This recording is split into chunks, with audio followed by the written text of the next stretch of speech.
We have to go live in a minute, and we have to. There we go.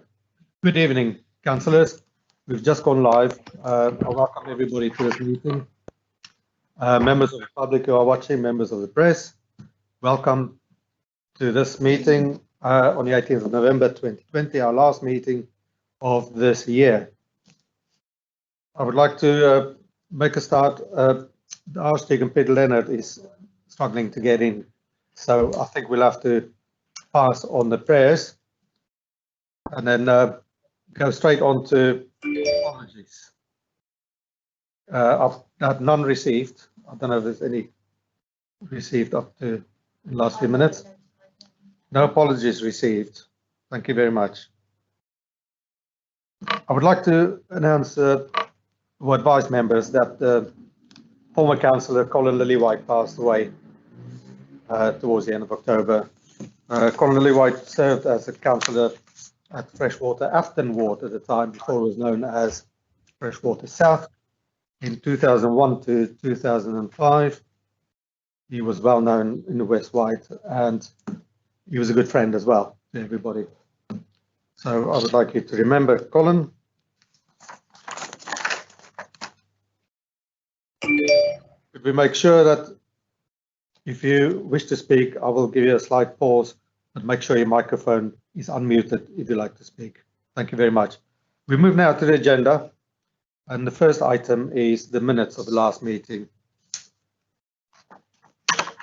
We all had a copy of it, and if there's no amendments to it, we all agree to sign it.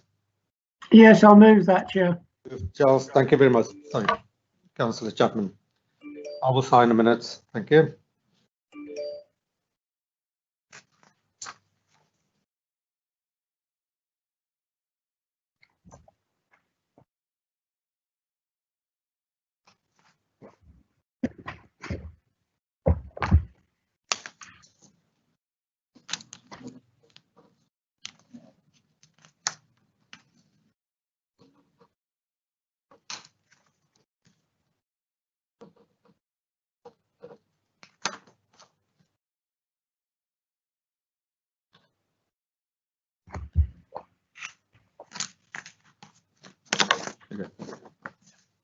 Thank you very much. Thank you, councillors. Thank you for your patience. Could I have declarations of interest, please? Councillor Julie Jones-Evans, would you like to speak?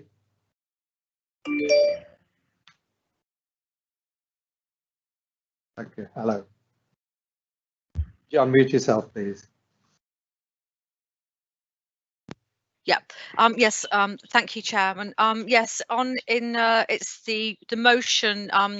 There's item 8, motion E. I have a business in the premise in one of the streets that's specifically named, that being Upper St James's Street. So that's a non-pecuniary interest. And also I'm a member of Newport Business Association, which lobbies on this particular item as well. So just a non-pecuniary interest from me, please, Chair. Thank you. Thank you, Councillor Jones-Evans. Any other councillors have any interest to declare on items in the agenda?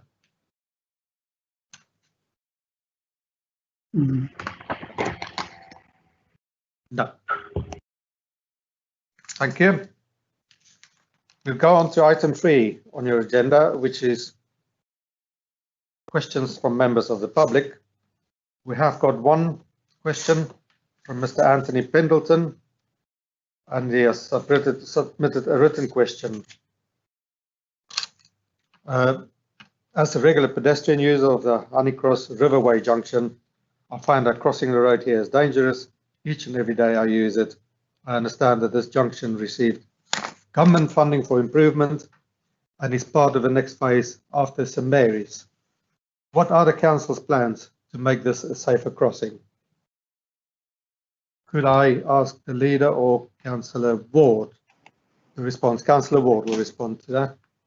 Thank you, Chairman. I do have a written answer. The option to improve the capacity at the mini roundabouts on either side of the dual carriageway by signalising those, incorporating a pedestrian phase and widening the link between them did not prove feasible, and this option was not included in the package detailed in the Cabinet report of September 18. The current improvements will be to further refine once we have evaluated the effect of the St Mary's scheme and changed lane destinations at the southbound approach to Coppins Bridge as traffic levels return to pre-lockdown levels. It is proposed to bring a report to Cabinet firming up the final components of the package along with completion of the Coppins to St George's Way improvement in the spring. The need to improve safety for pedestrians using Honeycross Way on the approach to the junction has been revisited, and it was found that an independent signal controlled pedestrian crossing cannot be installed on the Honeycross approach to the mini roundabout safely. There has been just one incident resulting in a slight injury in the last 5 years, which was a rear end shunt caused by a following driver having believed the car in front had already moved on. There has only been 4 accidents in the last 21 years. So the junction is, not dangerous. Unfortunately, an independent signal controlled crossing cannot be installed safely given the proximity to the crossing and the impact that would have on the operation of the junction. Therefore, a specific provision to improve pedestrian crossing facilities here does not feature in the programme of strategic junction improvements.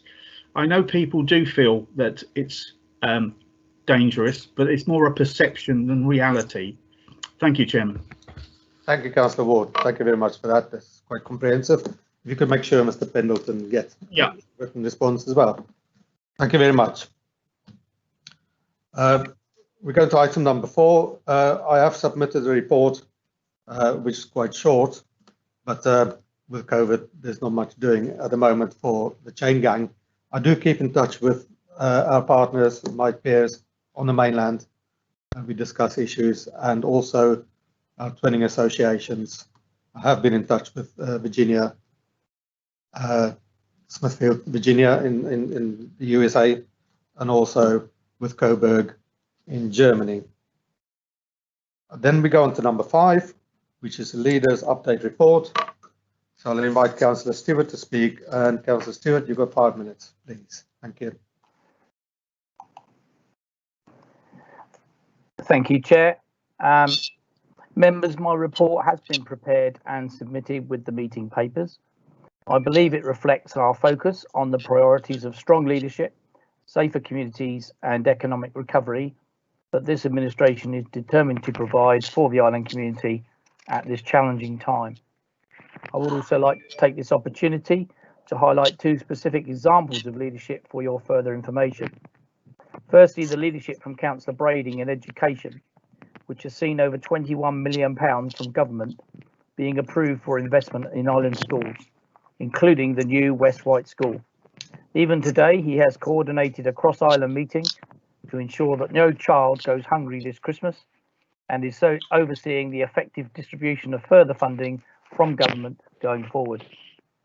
Secondly, the leadership from Councillor Ward in infrastructure, which has seen over £38 million from government being approved for investment in the Ryde interchange and the Island 9 improvement programme, as well as a further £8 million for St Mary's and other road improvements in Newport, with the St Mary's works in particular running to schedule and within budget.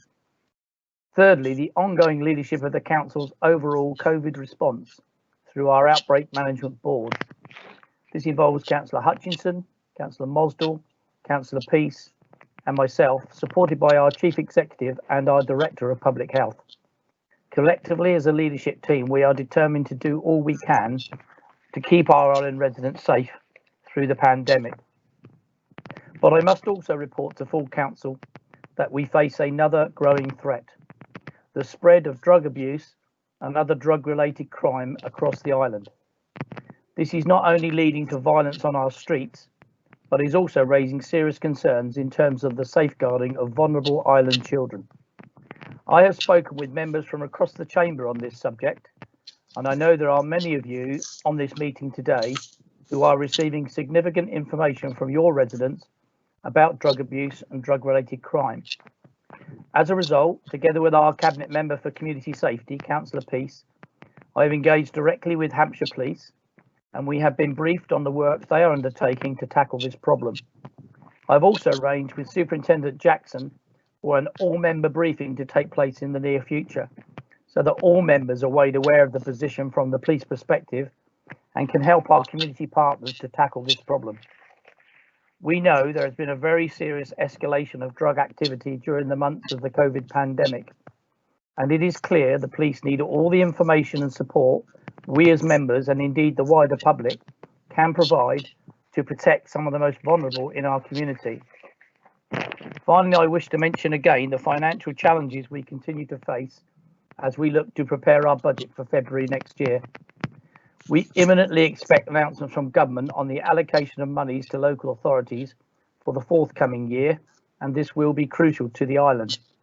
Councillor Tyndall, Councillor Hutchinson and I are overseeing the process for identifying our current financial position and our options for delivering the £3.5 million of savings needed next year to meet our medium-term financial strategy. Despite COVID, we should be able to deliver a balanced budget in this current year, but at this stage, finding the savings required for the future is proving very challenging. As I reported earlier, I've written personally to the Prime Minister ahead of the expected announcements from the Chancellor, seeking the island deal we were promised. I'm being supported in this endeavour by our council officers and by our MP. When I know the outcome of this approach, I'll ensure council is informed. So thank you for listening, Chairman and members, and I'm happy to take questions. Thank you, Councillor Stewart. Before we take questions, could I ask Councillor Perks? Councillor Perks, can you hear me? Thank you. Could you turn your camera off, please?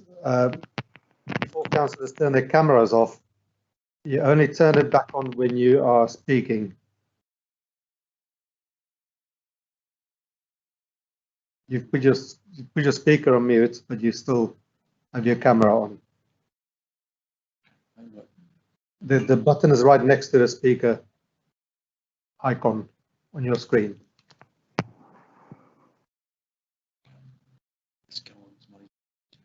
Okay, while you search for the button, yeah, if I can just make sure all councillors turn their cameras off. Councillor Nicholson, your camera's on as well. Could I take questions for the leader, please? Councillor Brodie is first. Councillor Brodie, your question. Okay, can you hear me? Yes. Yes, good. Right, thank you, Chairman. I'd like to ask a question about a couple of comments in the leader's report regarding the very final paragraph, number 39, which is a little bit of political guff that he tends to put at the end of his report. But he makes two statements in there, that this administration is keeping our community safe, protecting existing jobs and creating new jobs in the face of increasing unemployment. I'd like to ask him how he is keeping the community safe, given that he encouraged tourists to visit the Isle of Wight, which has undoubtedly led to the increase in incidence of COVID and led to the significant increase on the island. And secondly, can he just tell me where he is in his report? He mentions the measures that this council is taking to protect existing jobs and create new jobs, because I've read all 6 pages very closely and there is not a single mention of job creation whatsoever. Thank you, Chairman. Thank you, Councillor Brodie. Councillor Stewart, would you like to respond? Yes, thank you, Chairman. In relation to the first element is how we're keeping the community safe. I think we, through our outbreak management board and our COVID management strategy, done a great deal to keep our community safe.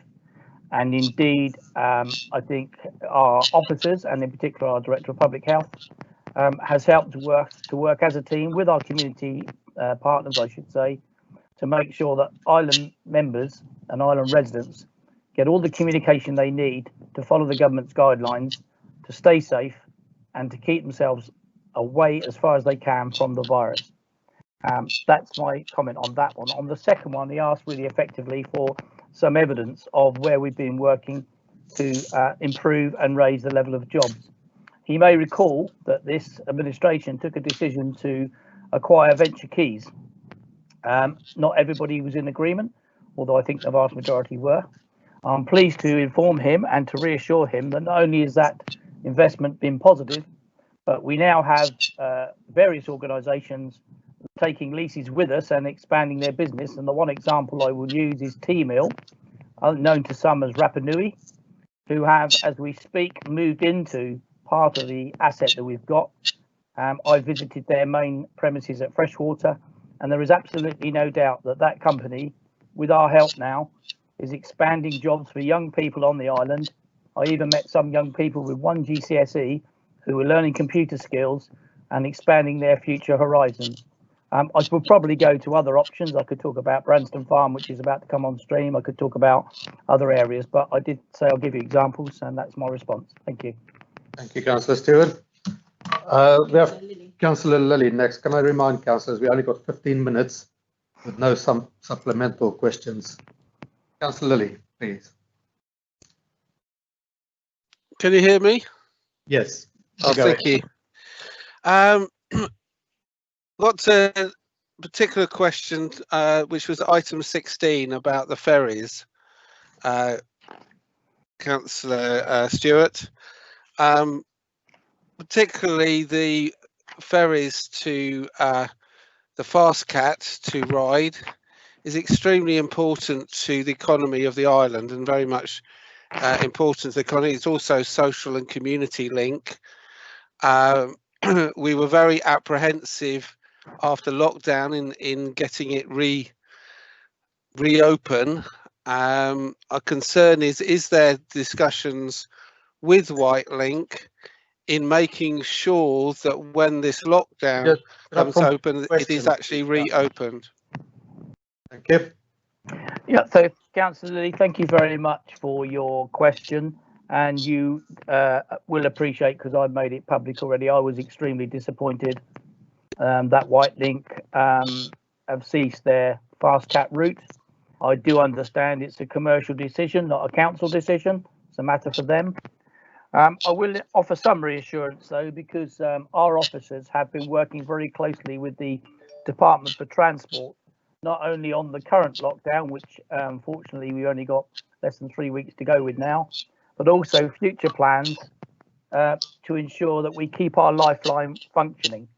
And I would like to reassure him that I and my colleagues are doing everything we can to maintain that service. But he's absolutely right, and we do need it. And of course, I have made it a highlight as well that with the winter weather, we cannot just rely on a hovercraft, albeit it's a very good service they provide, because we know from experience that the weather can affect that particular route. Thank you.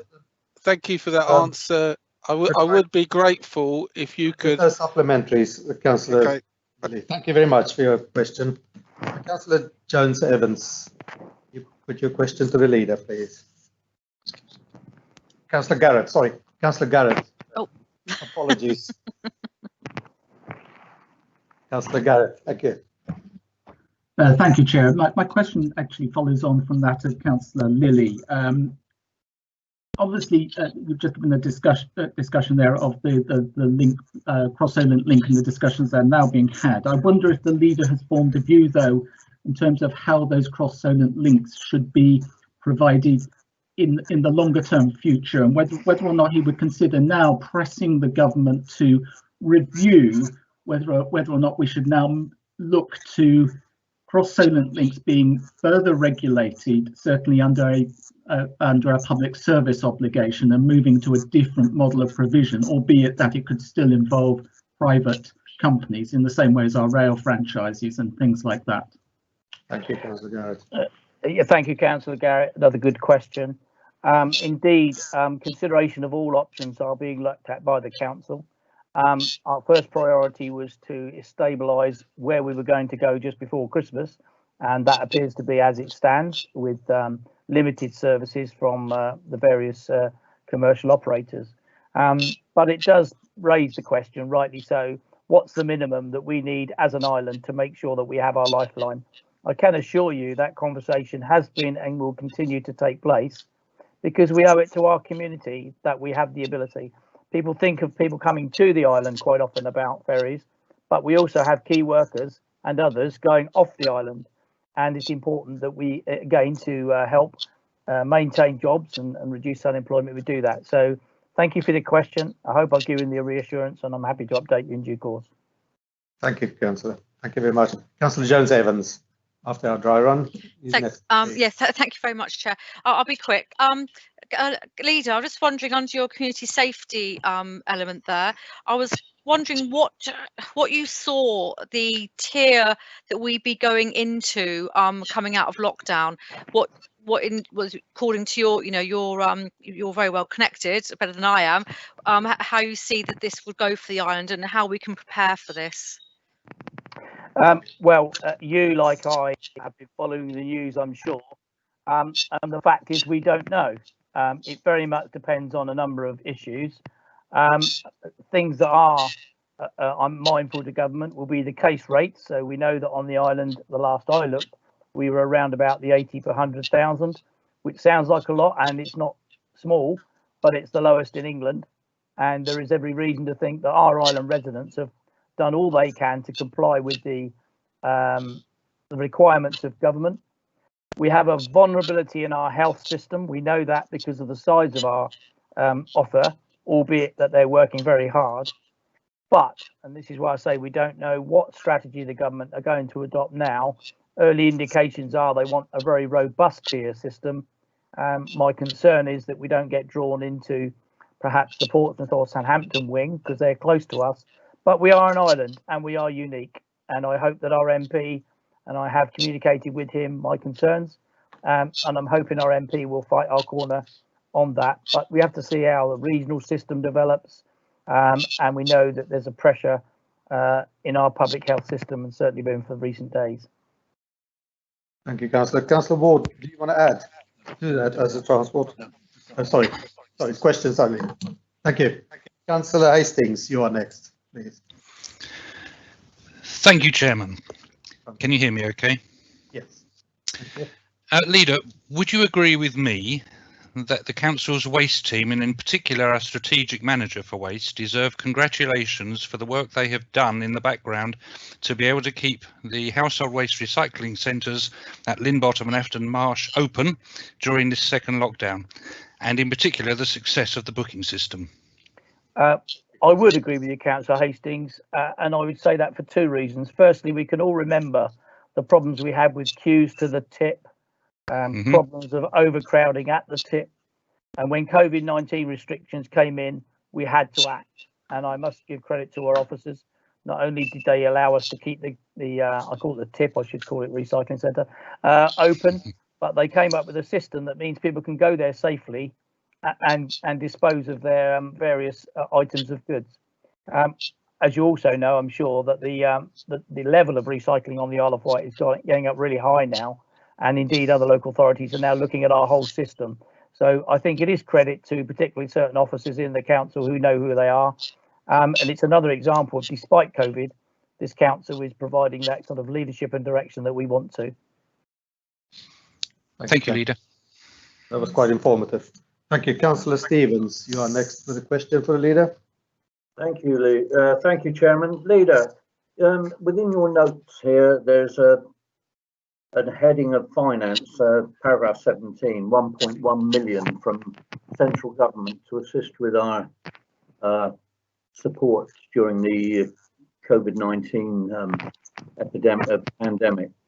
Can you, if you can't, then I'll accept, obviously you don't carry figures in your head, but how much have we received from central government in the way of extra funding to the Isle of Wight Council, not to businesses, but to the Isle of Wight Council during the pandemic to assist with our loss of income from various services that we offer?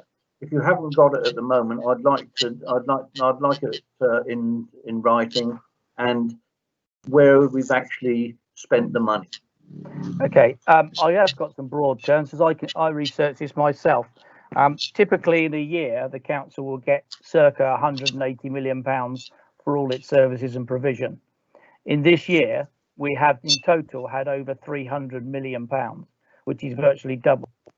When you break that down and have a look at it, we received 51 million pounds in the first tranche to help businesses, and indeed credit to going to the officers.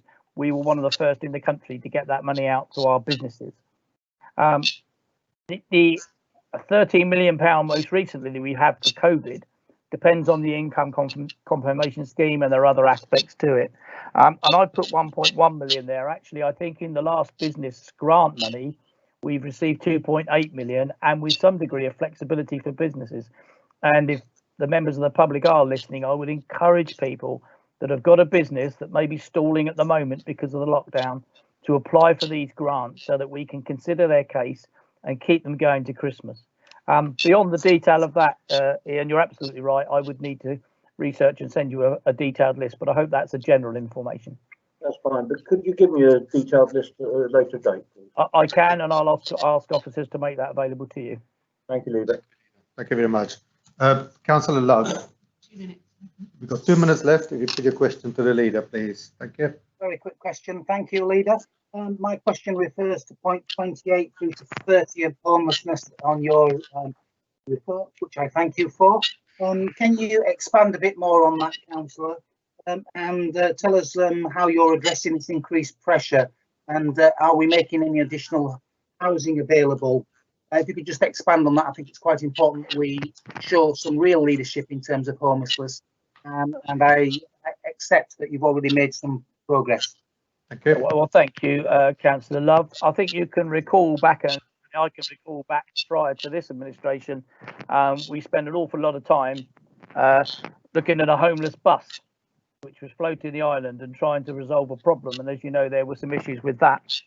We then moved on and looked at some work we were doing at Barton with a superb provision for homeless people, which actually really well. But then COVID came along and we had other problems. Now, since then, we've managed to house all our homeless, if they wish to be housed, in premises in Newport, which has gone very well. And we're now looking at the long-term strategy that we can adopt for homeless going forward. And I think it's important to understand, if you are homeless, there's an awful lot of things around that. It's not just you're homeless.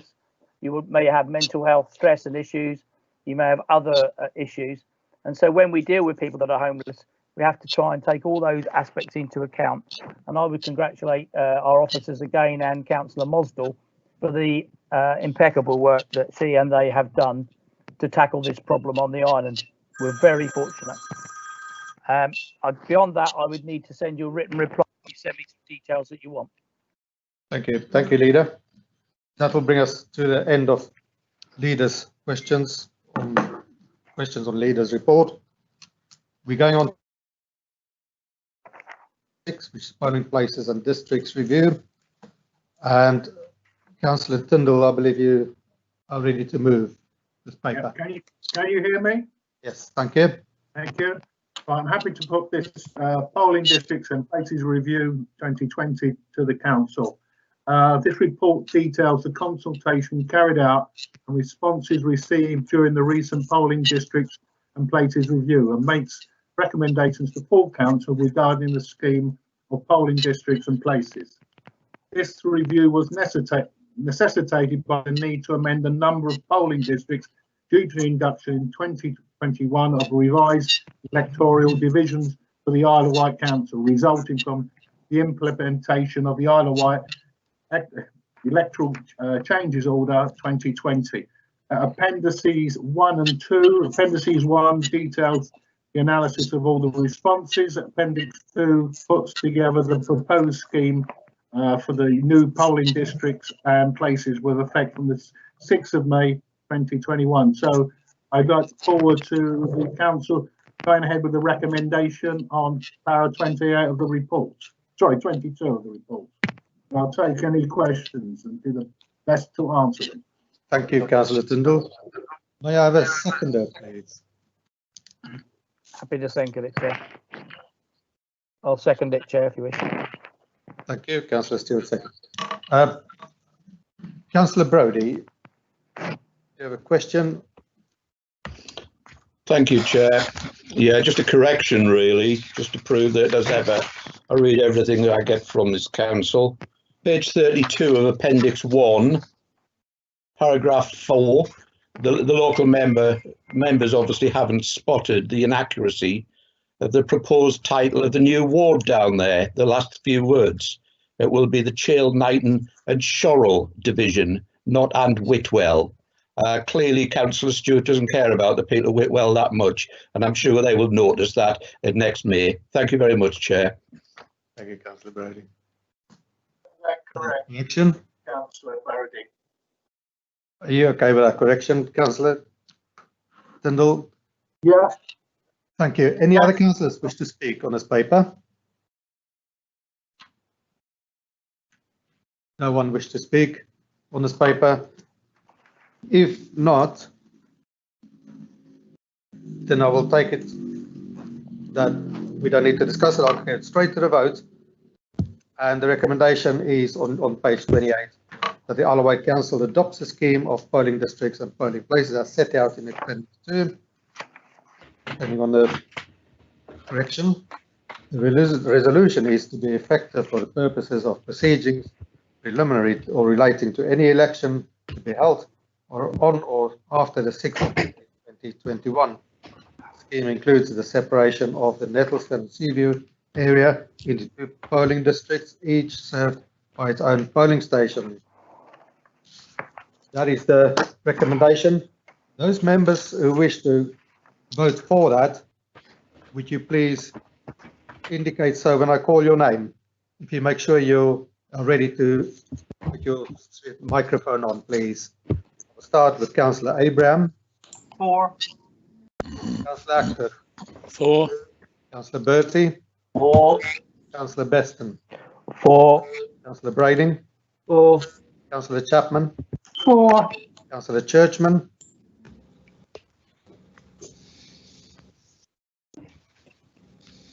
Councillor Churchman, we will come back to you. 4. Thank you. Councillor Hastings. 4. Councillor Henry. 4. Councillor Hobart. 4. Thank you. Councillor Hollis. 4. Councillor Hutchinson. 4. Councillor Kilpatrick. 4. Councillor Mosdell. 4. Councillor Nicholson. 4. Councillor Outlaw. 4. Councillor Peace. 4. Councillor Price. 4. Councillor Quirk. 4. Councillor Tyndall. 4. Proposal. Councillor Ward. 4. Councillor Whittle. 4. Councillor Andre. 4. Councillor Downer. 4. Councillor Fuller.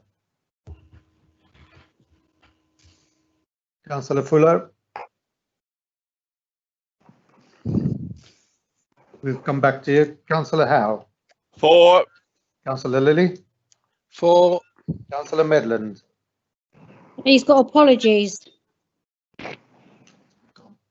Yes, he has actually. Yep. Thank you. His apologies were given at the start. Thank you. Councillor PC Wilcox. 4. Councillor Jones Evans. 4. Councillor Love. 4. Councillor Brodie. 4. Councillor Stevens. 4. Councillor Barry. 4. Councillor Garrett. 4. Councillor Murwell. 4. Councillor Perks.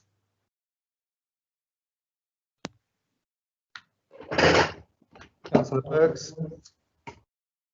4. 4. I am 4. Councillor Smart. 4. Councillor Stewart.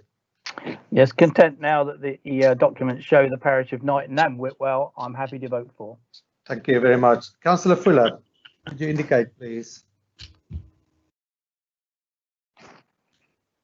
We seem to have lost Councillor Fuller there. Apart from Councillor Fuller's, it seems unanimous.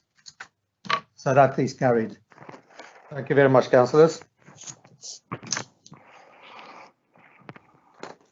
we move on to item number 7 on your agenda. And that's approval of the revised constitution. That's item 7, pages 43 to 275 of your pack. Councillor Hutchinson, you would like to move this paper. Thank you. Thank you, Chairman. The report sets out clearly the reasons for the review and the issues addressed. Every member's had the opportunity to contribute and comment during the revision process, which has taken many months. I've clicked it about a dozen or so times and it's still Sorry. not. That's Councillor Fuller. Councillor Fuller, sorry, we've gone past that now. Thank you very much. Sorry, I'll press on. The revision process has taken many months, and the stages of it is set out quite clearly, starting back in July, and that's set out on page 45 of the report. I'm very grateful for the thorough and professional work done by Jeff Wild, who was our monitoring officer throughout this process. And as a result of our new monitoring officer, Chris Potter, starting just recently, we've also had the benefit of his expertise in looking at the revisions as well. Fortunately, this sort of work doesn't need to be done very often, and our constitution actually was considerably overdue for a tidy up and revision. It should not need altering again for some time, but of course none of these things are set in stone, and should the council wish to have any further amendments at its next annual meeting, it's still open for it to do so. But I think it's an excellent piece of work. I commend it to members, and I would propose that we adopt the recommendation set out on page 50, paragraph 49, to formally adopt the constitution. Thank you, Chairman. Thank you very much, Councillor Hutchinson. Seconder. You happy to do that, Chair? Councillor Stewart, seconded. Any member wish to speak on it? Councillor Andre. Sorry. Right. Councillor Andre. Just waiting to go live. Thank you, thank you, Chair. Yes, we have 3 options, well, 3 recommendations that are put before us.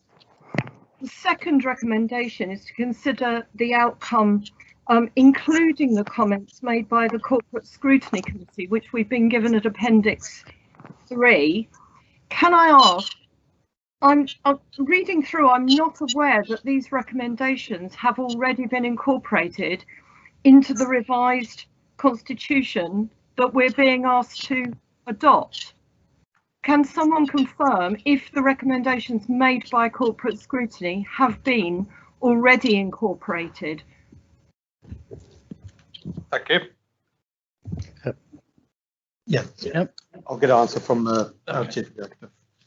Members, as the Chief Executive, I can say that in the report that went to Cabinet, some of the recommendations from corporate scrutiny were accepted and are included in the draft that's before you, and some were not. They are cross-referenced in Appendix 3. Thank you. Can I speak, George? We have got a list of people. Councillor Brodie is next, please.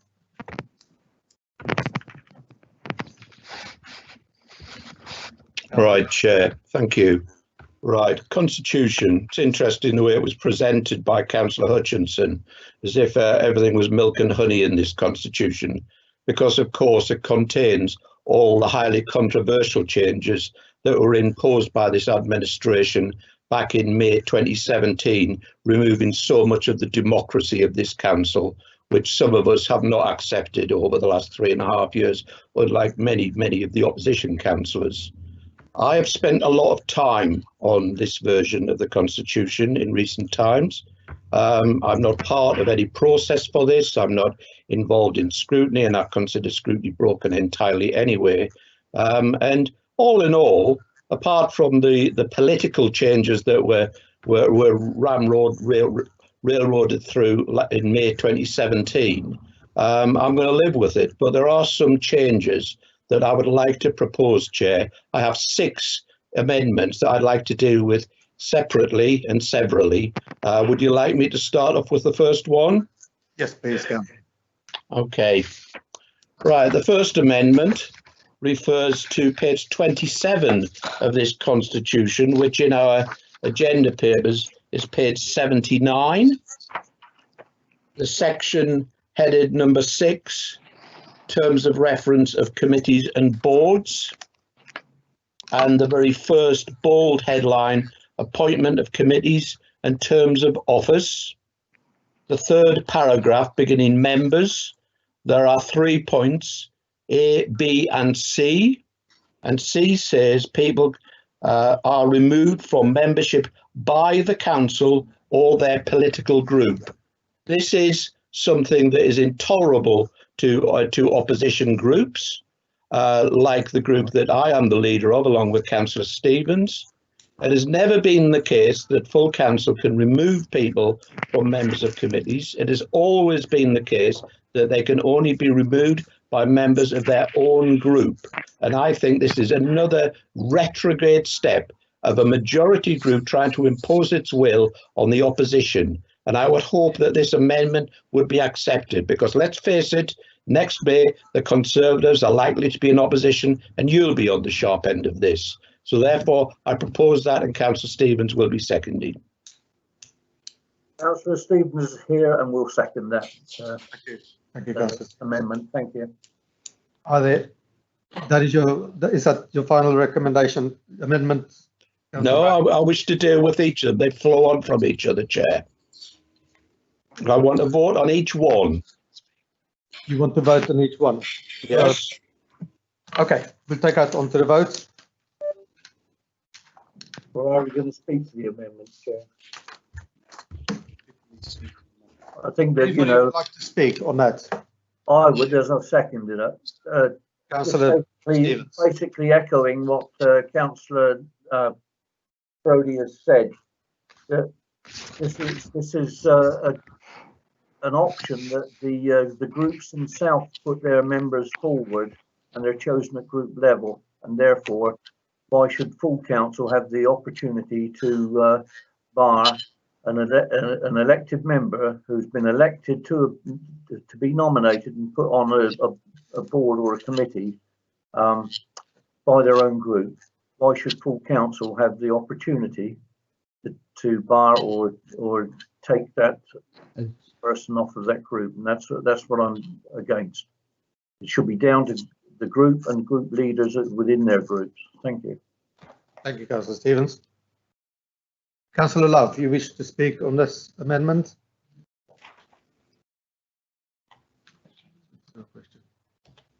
Sorry, my question wasn't about the amendment. Okay. I would like to ask my question shortly. Okay, thank you. Any other councillor wish to speak on this amendment? We need to get. No. If we can move on to the vote on this one, please. I just need to get the monitoring. We're just getting some clarification from the monitoring officer. Thank you. Chair, do I have an opportunity to come back? If we get advice from the monitoring officer first, Councillor Brodie, and then... Who is this monitoring officer? We've never come across him. Is he here? Councillor Potter is here, yes. Yes, it's Chris Potter. I'm the new monitoring officer. Right, hello. The council, so I'd just like to introduce myself to those members. Just to introduce members who haven't met me before. As I say, I'm the new monitoring officer. Can't hear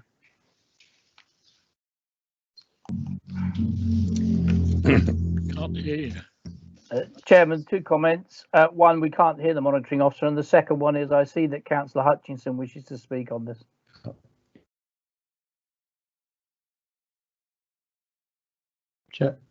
We can't hear you, Chairman. You're muted, Chairman. Thank you, Chairman.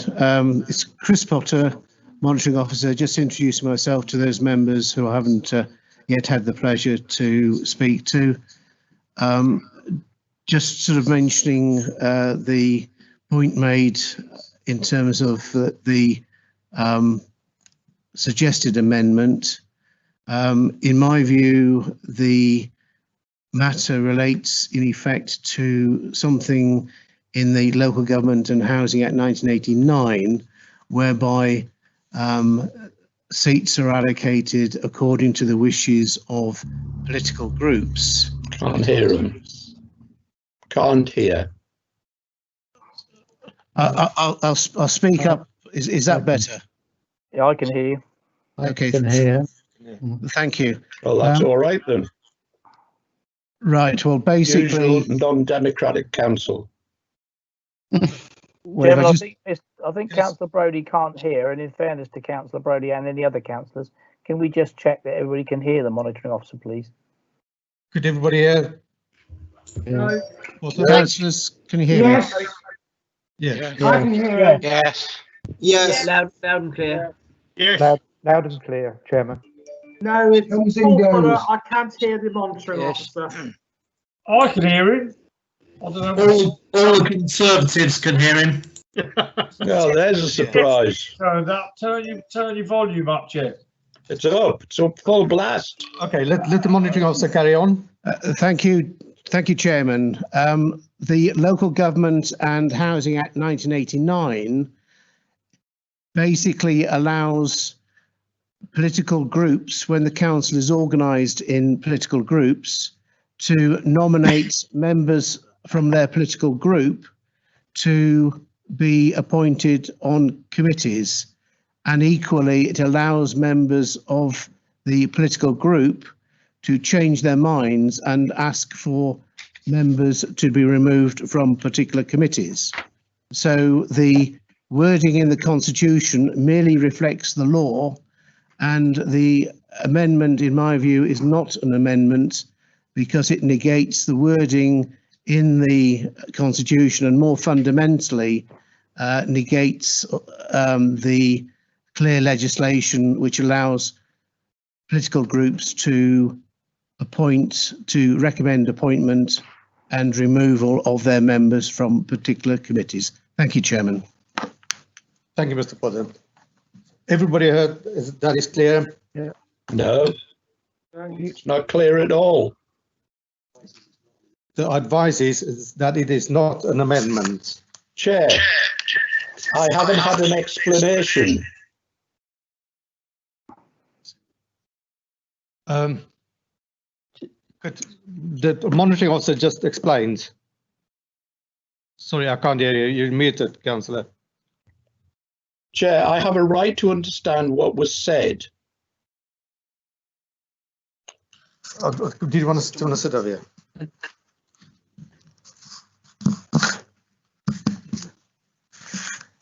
Thank you, Chairman. Can you hear that, Councillor Brodie? Just about. Right. Thank you, Councillor Brodie. It's Chris Potter, the monitoring officer. Basically, I was explaining to members that the Local Government and Housing Act 1989 enables councils, when they have been divided into political groups, for political groups to nominate members to serve on particular committees in accordance with their balance on the council. So in effect, the wording in the Constitution about removing members, etc., is merely a repetition of the legal rights of political groups to require the council to remove members at the volition of the particular relevant political group. And therefore, my advice to the chairman is that the amendment is not a valid amendment, as effectively it seeks to negate the law, and that would not be appropriate. Thank you. Thank you, Chair. Thank you very much. Chair, I heard all of that, and I'm puzzled. I don't think Mr. Potter actually understands what the amendment is. It's the law. The problem with this whole constitution issue is that. Oh well, forget it. Forget it. This is like the right start. Bloody hell. Chair, if Councillor I could comment on Yes, that. please. Councillor Hutchinson. Thank you, Chair. Ordinarily, in the normal course of things, a political group would nominate someone for a place, and that group would remove that person and put another nominee in that place if they wished. And that's why we have the detail of political proportionality. But we do have to recognise that we have independent members who are not part of any group. And so therefore, if they need to be appointed to a position on a particular committee or removed from a position on a particular committee, and they are not part of a group, then it must be for the council to actually exercise that function rather than an officer or the ruling group, but the whole council itself. And I think that is why that phrase is put in as it is. Thank you, Councillor Hutchinson. That's very helpful. Councillor Brodie, do you have a second? Sorry, Chair. This is the problem. It's a constitutional issue, and only certain members have been involved in the discussion of the Constitution. I am an experienced councillor, so is Councillor Stevens. Neither of us were involved in any of the discussions of this. In fact, we were almost specifically excluded for months on end until we formed a group. So let's just bear that in mind. This is our only opportunity to really raise things. And I know it's tedious. I really don't want to do this. But what you're saying is that if you leave it as it is, it can be interpreted. It can be interpreted. And let's face it, lawyers and such like make money out of interpretations. It can be interpreted that the council can throw off people who are in a group. So maybe the wording, and here's me trying to be helpful, as I always will be, maybe the wording should be, are removed from membership by the council bracket for lone members, close brackets, or their political group. That would leave no doubt of interpretation.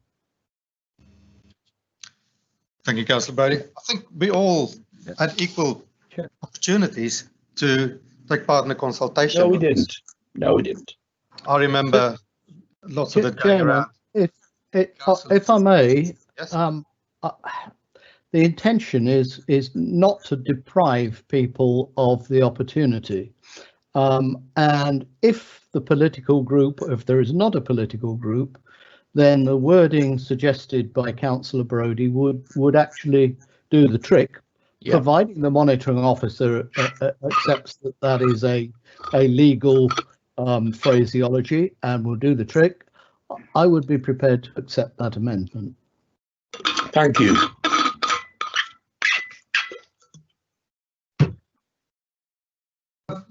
Churchman, did you have a comment to make on that? Councillor Churchman speaking. Yes, I think I understand where Councillor Brodie is coming from, and I wonder whether if you added the words removed membership by the council due to proportionality, that is what to me is missing. It is proportionality very often that changes the constituent members of a group.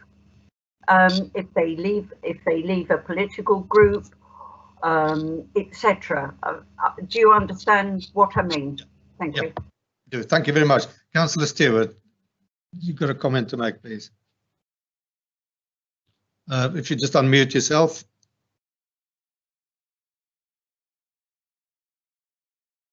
You're still muted. That's it. Thank you. Thank you. My reactions are slower than your request tonight.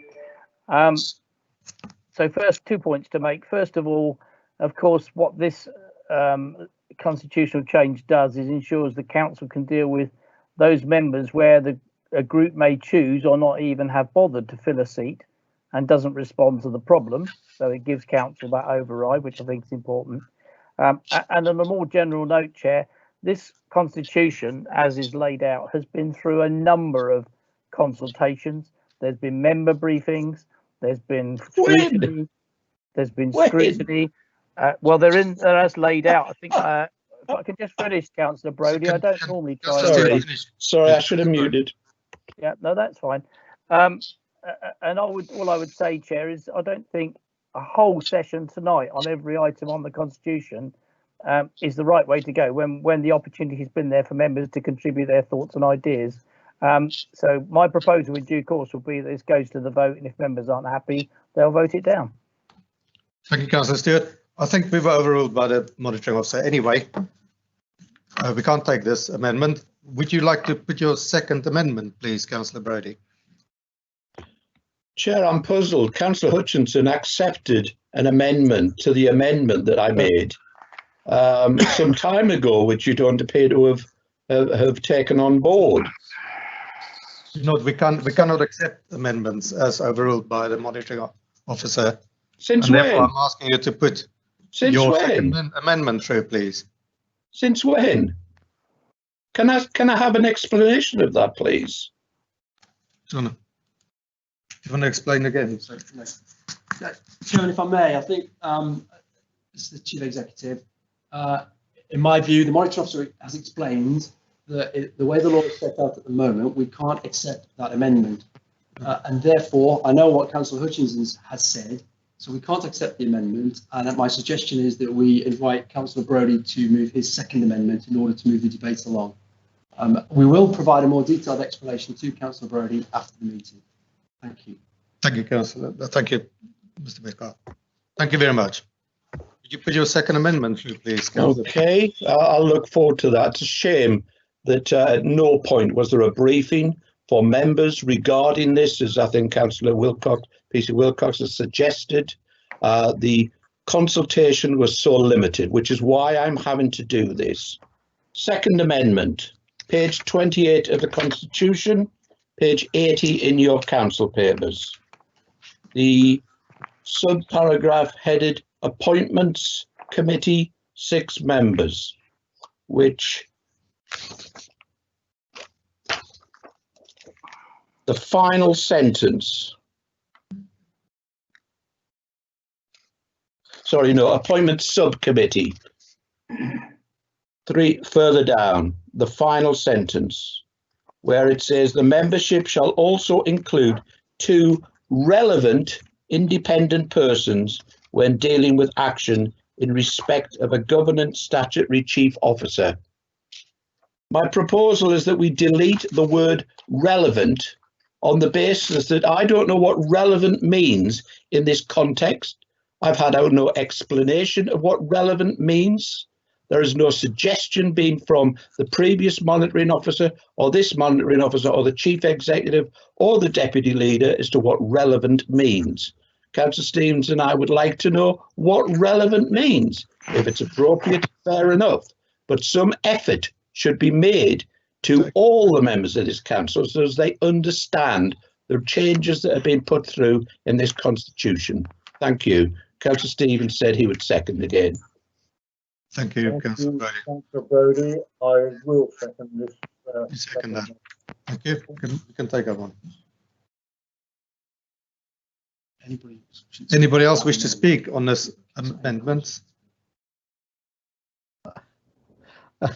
As seconder, I just think that this amendment speaks for itself.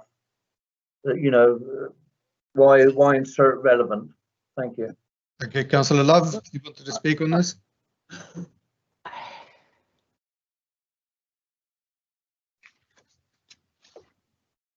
No, but I would like to make the point that I want to make before the next amendment is made, please. Sure.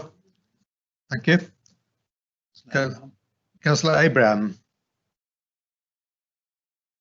you'd like to speak? Mine was actually to the last point that Councillor Brodie raised. But I also want to know, are we really keeping a list of people who are speaking? Because when you meet the chat bar, people have been completely missed out. So I think we need to get some order into this, or otherwise we're going to descend into chaos. We've got a list here. Yes. Yes. Councillor Barry is next, please.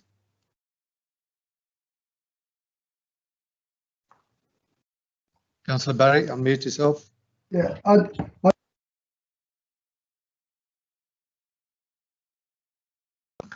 Sorry, you're muted again.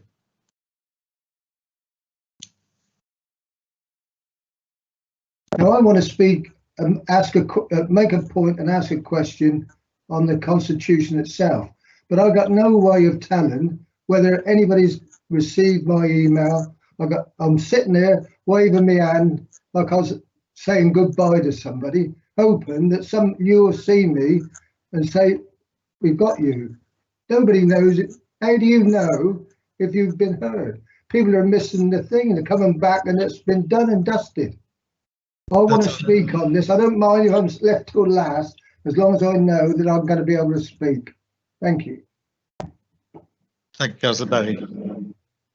Next on the list is Councillor Hutchinson. Did you want to speak on this amendment? If I could, Chairman, thank you.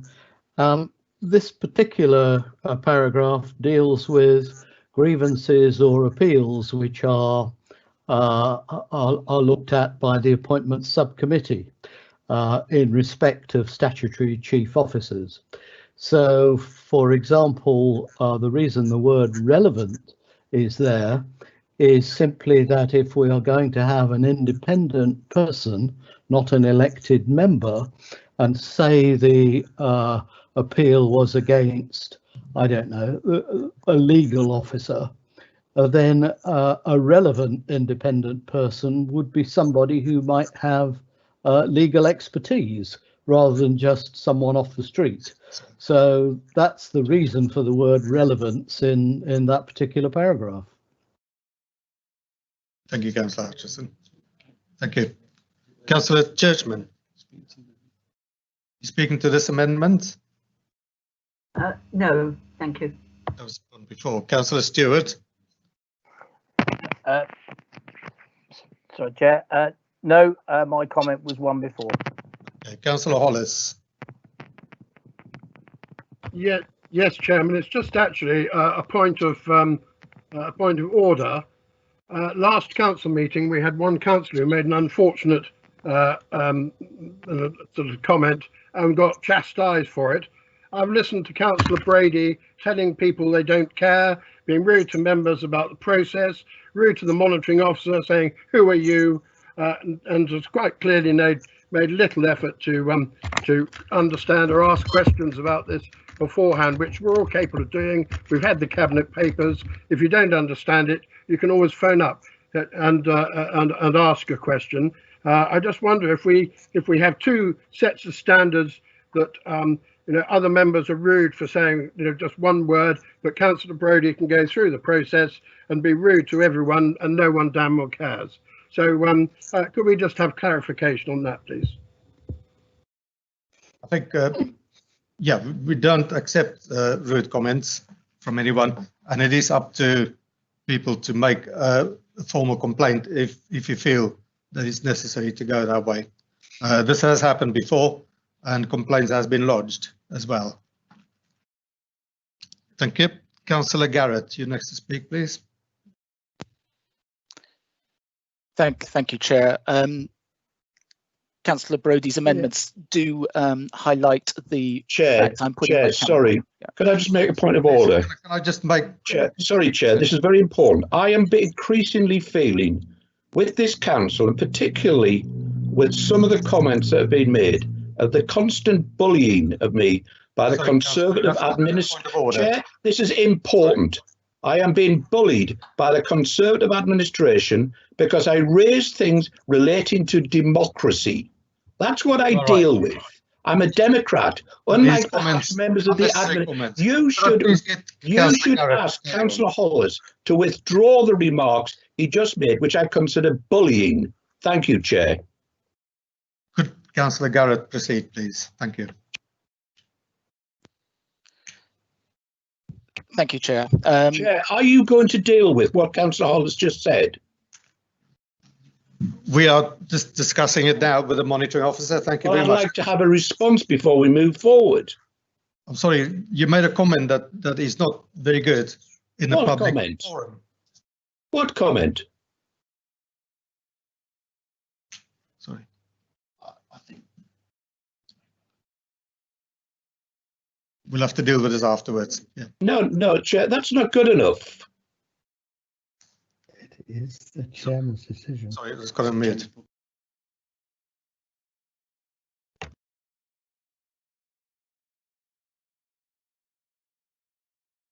I'm sorry, Councillor Brodie. We have to move on. This meeting is, only so long. We have to move on, please. Councillor Garrett, would you like to carry on, please? Certainly, Chair. At the moment, I indicated I hope to speak on the previous amendment, but I'll take the opportunity here. Certainly, Councillor Brodie is bringing out points which I would hope that the monitoring officer could explain clearly, such as the relevance of the word relevant here. As to the previous amendment, I'd like to place on record that I felt it was perfectly sensible amendment. I looked at our previous constitution to see if there were references that would be seen to have carried over and other councils' constitutions, and they don't seem to be there. So I am slightly concerned that that the monitoring officer has ruled that an amendment which is, in the view of an elected member of this council, Councillor Hutchinson, something that he could have accepted with some final tweaking, has been overruled. And obviously, I wish the new monitoring officer the best in his career, but I would think at this point he may want to reflect in the time coming, and that actually reverse his decision, that amendment was a lawful amendment and one that could be put, and that this council should have a view upon. Thank you, Councillor. Councillor Stewart, did you want to come back?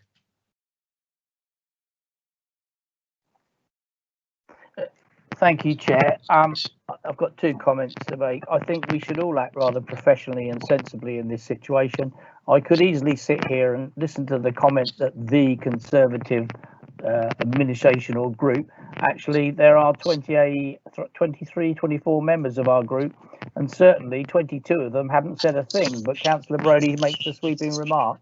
I think that's the kind of thing that comes across to me as unprofessional, and you can't have your cake and eat it here. So I think if we all agree that we'll act professionally, you are the chairman of the council, right or wrong, you have the final say, it's your meeting, and I'm very happy to support you in that, whatever course you choose to take.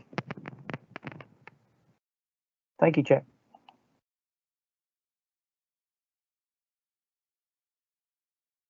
Thank you, Councillor Stewart. I think we need to move on, and I would like to know if Councillor Hutchinson will accept the second motion amendment. Which is to delete the word relevant. Is that the Yes. substance of? I'm not going to die in a ditch over a word, so I'd accept that change. It's really not going to alter the way the council operates. I'll accept it. That's the only way I can see us moving forward here. Councillor Stewart, as the seconder, would you accept that amendment? Two things. I think Councillor Hutchinson has rightly made the point, and we can always raise that outside of the meeting if there were a particular individual that was considered not suitable. So I'm happy to support Councillor Hutchinson. Thank you. Now we need to go on the vote. Go to the vote on that particular amendment. No. You accepted that one. Okay, so we don't need to go on that one. Councillor Brodie, you've got a third amendment. Chair, after you have decided to ignore the way I've been treated earlier on, I've decided not to pursue anymore. There's no point.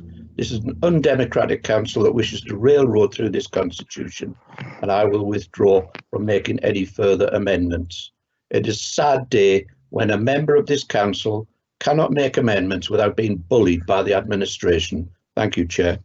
Councillor Loves, want to come in quick?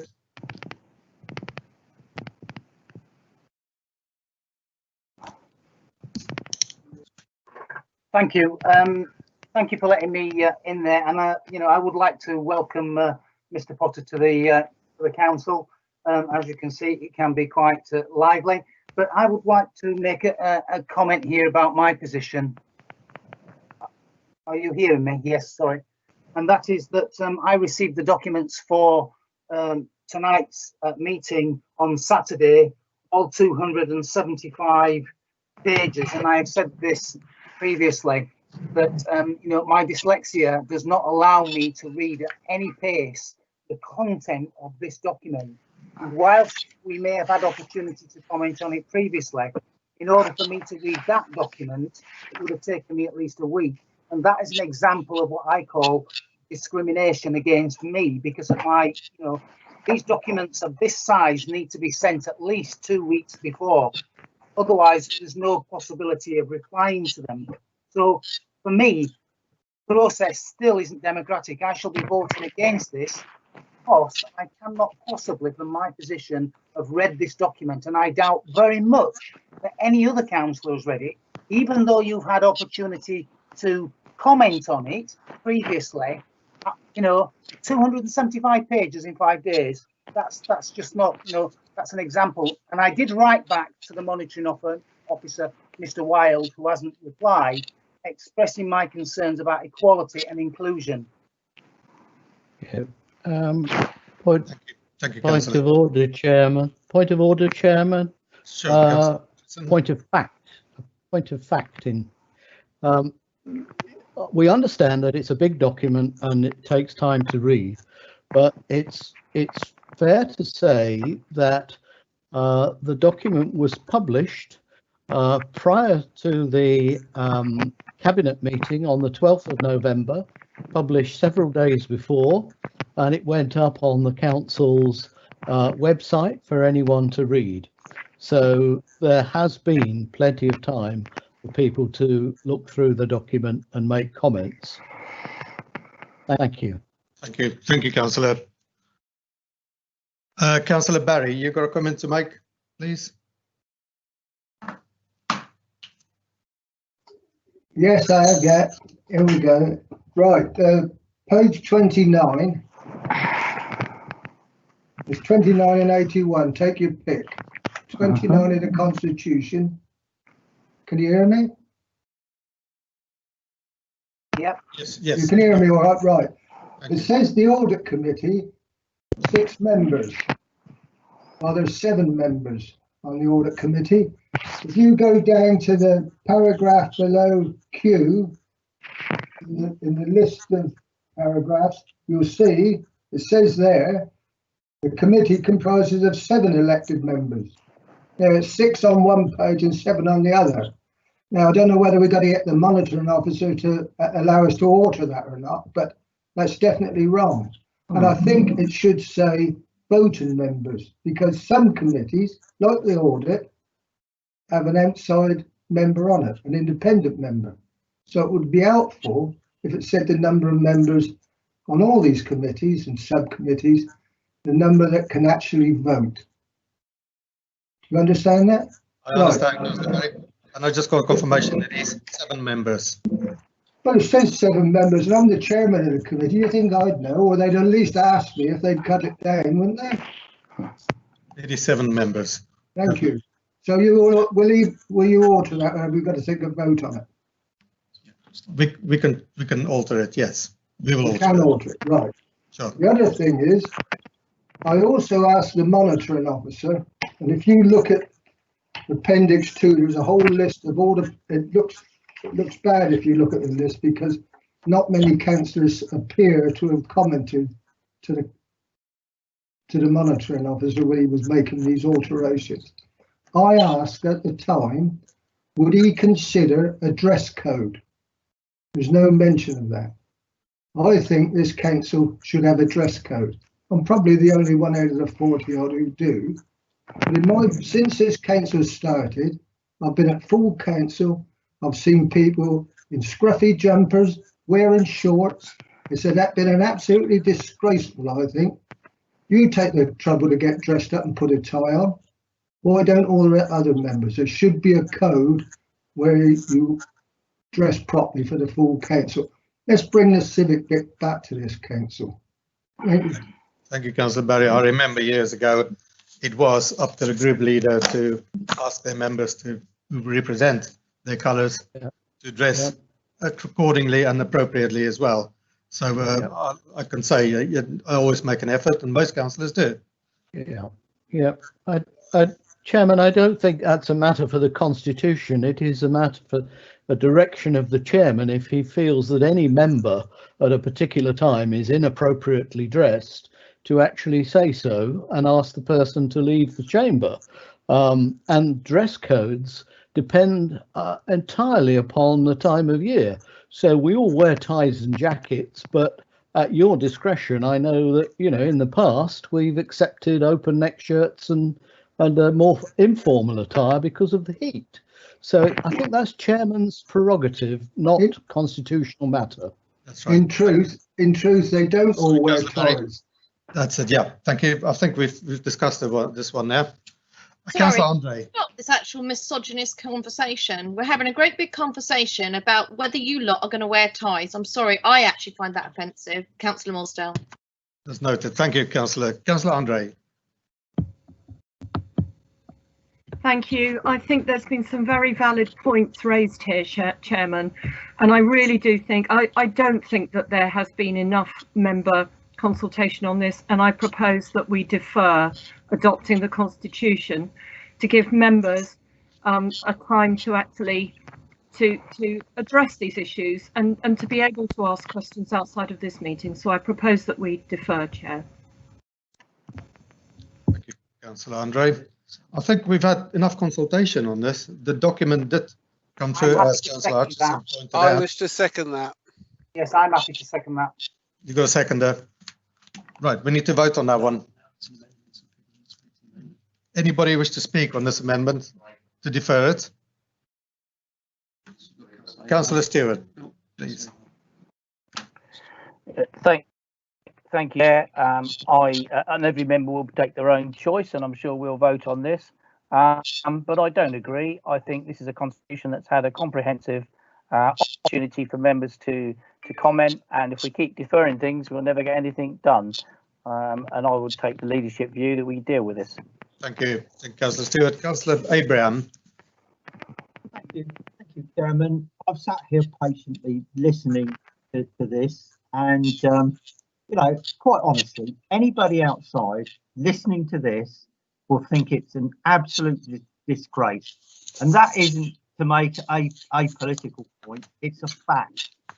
This constitution has been bouncing backwards and forwards. People have commented on it, and I remember Councillor Brodie has commented on it in the past on about the constitution. I didn't agree with him on the point that he was the first point that he was making. I've been at meetings where a councillor has gone outside and made comments that have factually been incorrect and has been asked to remove that person to the group, and they haven't. And I think it's about time that we do have a correction put into our constitution, as I said. And Councillor Andre has just spoken. She's asked about the scrutiny committee. Did we take it? So she knows full well that it's been through the scrutiny. Now, how many times do you have to keep on going backwards and forwards with this? It must have cost an absolute fortune to have that printed. I received my copy about 10 days ago. It's available on the Modern Gov site. People can see it. It is available. You know, it's obvious that they are trying to make political capital, that we're coming up to a big event next year. But let's be sensible about these things and actually carry on as a council actually should. If there are points that need to be made, make them. But don't keep on with this rubbish that keeps getting spoken on. You know, there are people, councillors a few years ago were really good at debating. Now we seem to be just shouting at one another, and I hope all councillors take that account of that. Thank you, Councillor Barry. Councillor Love, would you like to make a comment? Yeah, thank you. You know, I still maintain this document arrived through my letterbox. You might have had it for 10 days. Are you speaking on this amendment? Yeah, well. Okay, thank you. You had a response at 7:50 yesterday morning, Councillor Love, about your question. Councillor Stewart, did you want to come back? No, Chair. I was just going to say I understand you're going to go to the deferral vote, and if that's rejected, I will propose we go to the vote on the main constitution. I'm just about to do that. Thank you very much.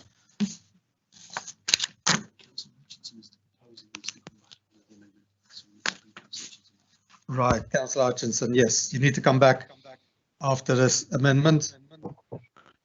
You'd like to speak? Thank you, Chairman.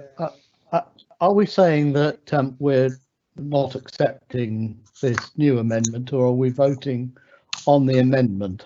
I mean, I would obviously vote against the amendment to defer if that is a live amendment, or if we are going straight to the main motion, obviously I'm for it.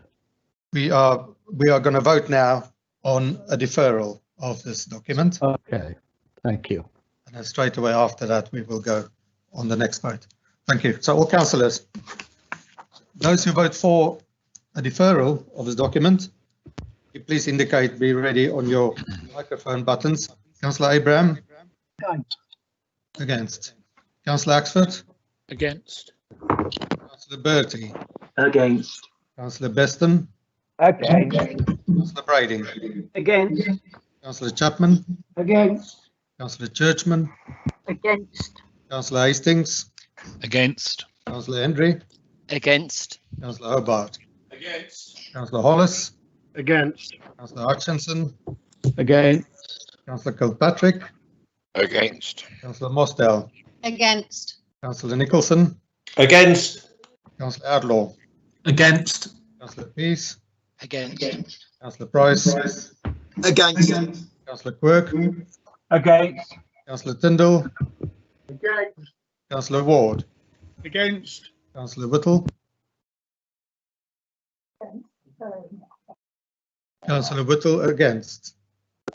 So come back to you. Councillor Andre? For. Councillor Downer? For. Councillor Fuller? Whittle against. Thank you, Councillor Whittle. Councillor Fuller? Councillor Howe? Councillor Lilley? For. Councillor Laura Pearcey-Wilcox? For. Councillor Jones Evans? For. Councillor Love?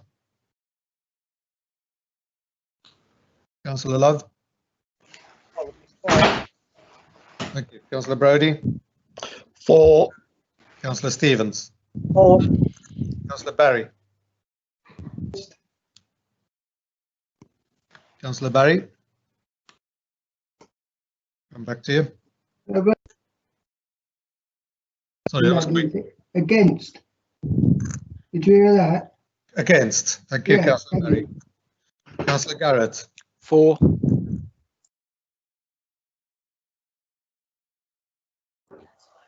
You're muted, Chair. Councillor Murrell?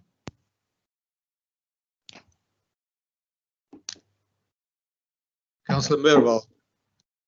Councillor Perks? Against. I vote for. I'll give it against, sorry. Councillor Smart? Councillor Smart? For. Councillor Stewart? Against. Councillor Fuller? Against.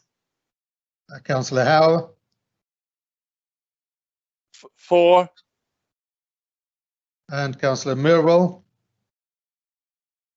For. Thank you. Just counting it up.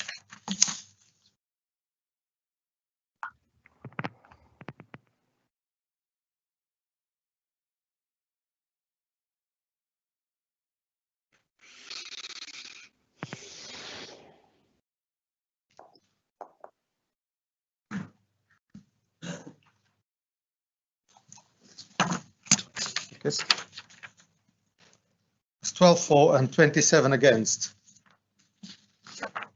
That amendment falls. We will go straight on to the next amendment. No, we're voting on the paper itself now. The substantive paper, which has been discussed. I will go through the same motions again. Those who agree Oh, yeah, it will be in a minute. Recommendation. Would you please indicate so? Councillor Abraham. For. Councillor Axford. For. Councillor Brodie. For. Councillor Beston. For. Councillor Brodie. For. Councillor Chapman. For. Councillor Churchman. For. Councillor Hastings. For. Councillor Henry. For. Councillor Hobart. Councillor Hollis. For. Councillor Hutchinson. For. Councillor Kirkpatrick. For. Councillor Mosdell. For. Councillor Nicholson. For. Councillor Outlaw. For. Councillor Peace. For. Councillor Price. For. Councillor Quirk. For. Councillor Tyndall. For. Councillor Ward. For. Councillor Whittle. For. Councillor Andre. Against. Councillor Downer. For. Councillor Fuller. Against. Councillor Howe. Councillor Howe. For. Councillor Lilley. Against. Councillor Wilcox, BC Wilcox. Against. Councillor Jones Evans. Against. Councillor Love. Against. Councillor Brodie. Against. Councillor Stevens. Against. Councillor Barry. Against. Councillor Garrett. Against. Councillor Mirwell. Councillor Perks. For. Councillor Mirwell. Still for. I'm for. Councillor Smart. Against. And Councillor Stewart. For. Thank you very much. Thank you, councillors.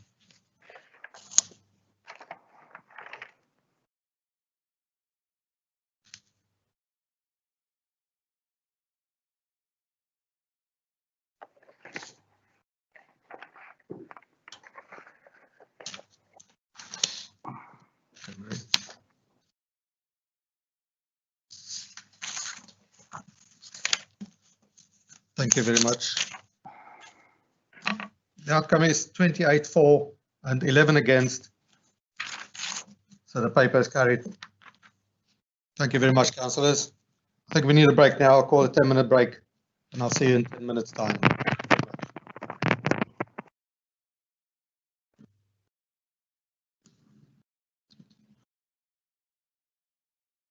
Yeah. Yeah. I'm not. Why is that?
Are we all back, councillors? Another few seconds. I'm here. Okay. Yes, George. Yes. Thank you very much, councillors. Yeah. That was good. We move on to item number 8 on our agenda, which is motion submitted under procedure rule 11 of the Constitution. We've got 1 hour maximum to deal with this. I would remind councillors to be detailed and to the point. I can confirm that it was the first motion on the agenda was the one submitted by Councillor Jones Evans. There was insufficient time to debate this motion. Any amendments and subsequent vote, I've agreed for this motion to be carried over as submitted to this meeting. Members will recall as an amendment was proposed, therefore I call on Councillor Jones Evans to confirm the actual wording of her motion. And Councillor Jones Evans, would you please give us a brief overview of your motion, which was amended? Thank you very much. Thank you, Chair. So my motion is this council will put the well-being of residents at the heart of placemaking in our towns and villages. I'm not intending to go over my speech that I made last time because clearly some members found it boring, but I just want to give a slight, just very quick bit of scene setting. So well-being can be understood as how people feel and how they function both on a personal and a social level, and how they evaluate their lives as a whole. Well-being is seen as so important as it includes against health and economy in national measures. This been for the past 10 years. Placemaking is simply creating quality places that people want to live, work, play and learn in. And, you know, this is probably what we all of us do as members of the council, but sometimes, you know, the results don't really add up, match our expectations. Maybe it's due to planning, or it could be highways or financial issues. Now, we heard a perfect example of this in the response that Councillor Ward gave to the resident asking about the Honeycross junction. For many years, I've been campaigning, and so has Councillor Garrett, for a crossing here, because for anyone who lives in Newport, who goes to the Isle of Wight College or uses that route regularly, it's absolute nightmare to try and cross. And this is where we've got it all wrong. We've been so sort of focused or obsessed about getting vehicles moving around expediently, we forget about the people and how the people outside of vehicles and how they move about. You know, clearly this is a very stressful situation, but just to be given a few statistics, there hasn't been that many deaths or accidents, it doesn't really add up. You know, yes, it's a perception, but yes, it is a dangerous place. So I'm not going to go on anymore because I want everyone else to have a chance to their motions, but I'm looking for a seconder, please. I believe Councillor Love is going to second it for me. Thank you very much. I've got Councillor Stewart has got his name down to speak. Councillor Seconder, Councillor Love, is it? I second it. Councillor Love. Thank you very much. Chairman, thank you. Somebody's sharing their screen. They probably just need to take that off. I'm not quite sure who that is. Is that Councillor Love? Councillor Love, you sharing your screen?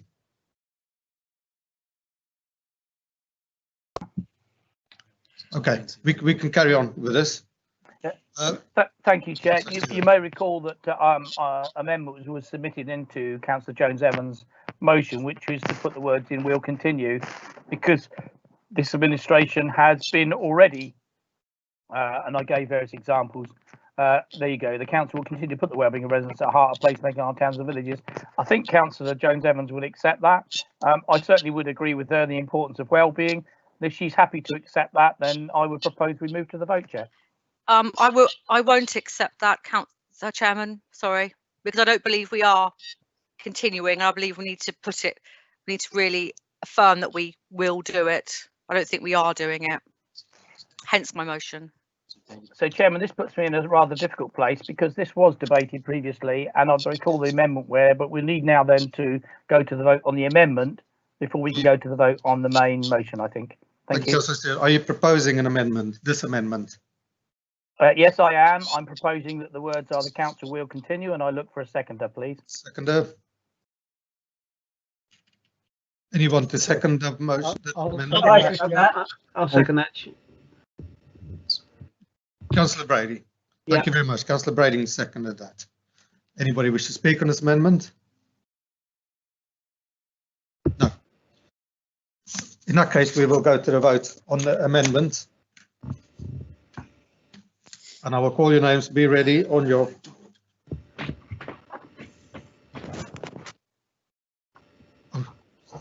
Sorry, before we go to the vote, Councillor Jones-Evans, you can come back and speak on the amendment if you like.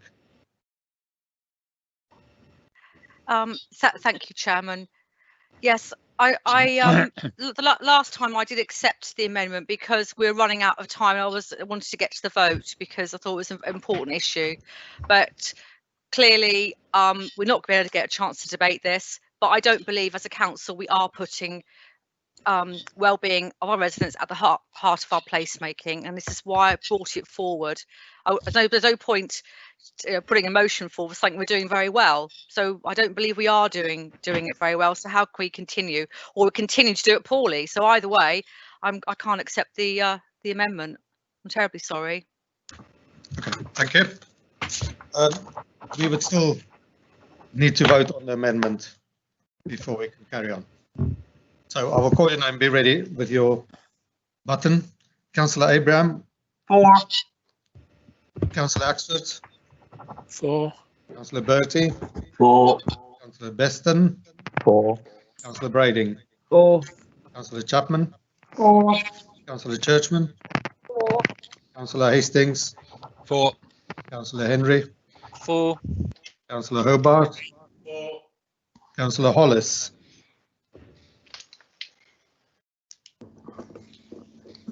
Councillor Hollis. Councillor Hutchinson. 4. Councillor Kilpatrick. 4. Councillor Mosdell. 4. Councillor Outlaw. 4. Councillor Nicholson. 4. Councillor Peace. 4. Councillor Price. 4. Councillor Quirk. 4. Councillor Tyndall. 4. Councillor Ward. 4. Councillor Whittle. 4. Councillor Andre. Against. Councillor Downer. Oh, against. Councillor Fuller. Against. Councillor Howe. Against. Councillor Lilley. Against. Councillor Medland's not here. Councillor PC Wilcox. Against. Councillor Jones-Evans. Against. Anyway. Councillor Love. Against. Councillor Brodie. Against. Councillor Stevens. Against. Councillor Barry. Against. Councillor Garrett. Against. Councillor Mirwell. Against. Councillor Perks. Against. I vote for. Councillor Smart. Against. Councillor Stewart. Councillor Stewart. Yeah, sorry, I had my mic off. 4. Thank you. We will go back to Councillor Hollis. 4. Sorry, I lost you. Thank you, Councillor Hollis. Thank you, councillors. We just wait for the results.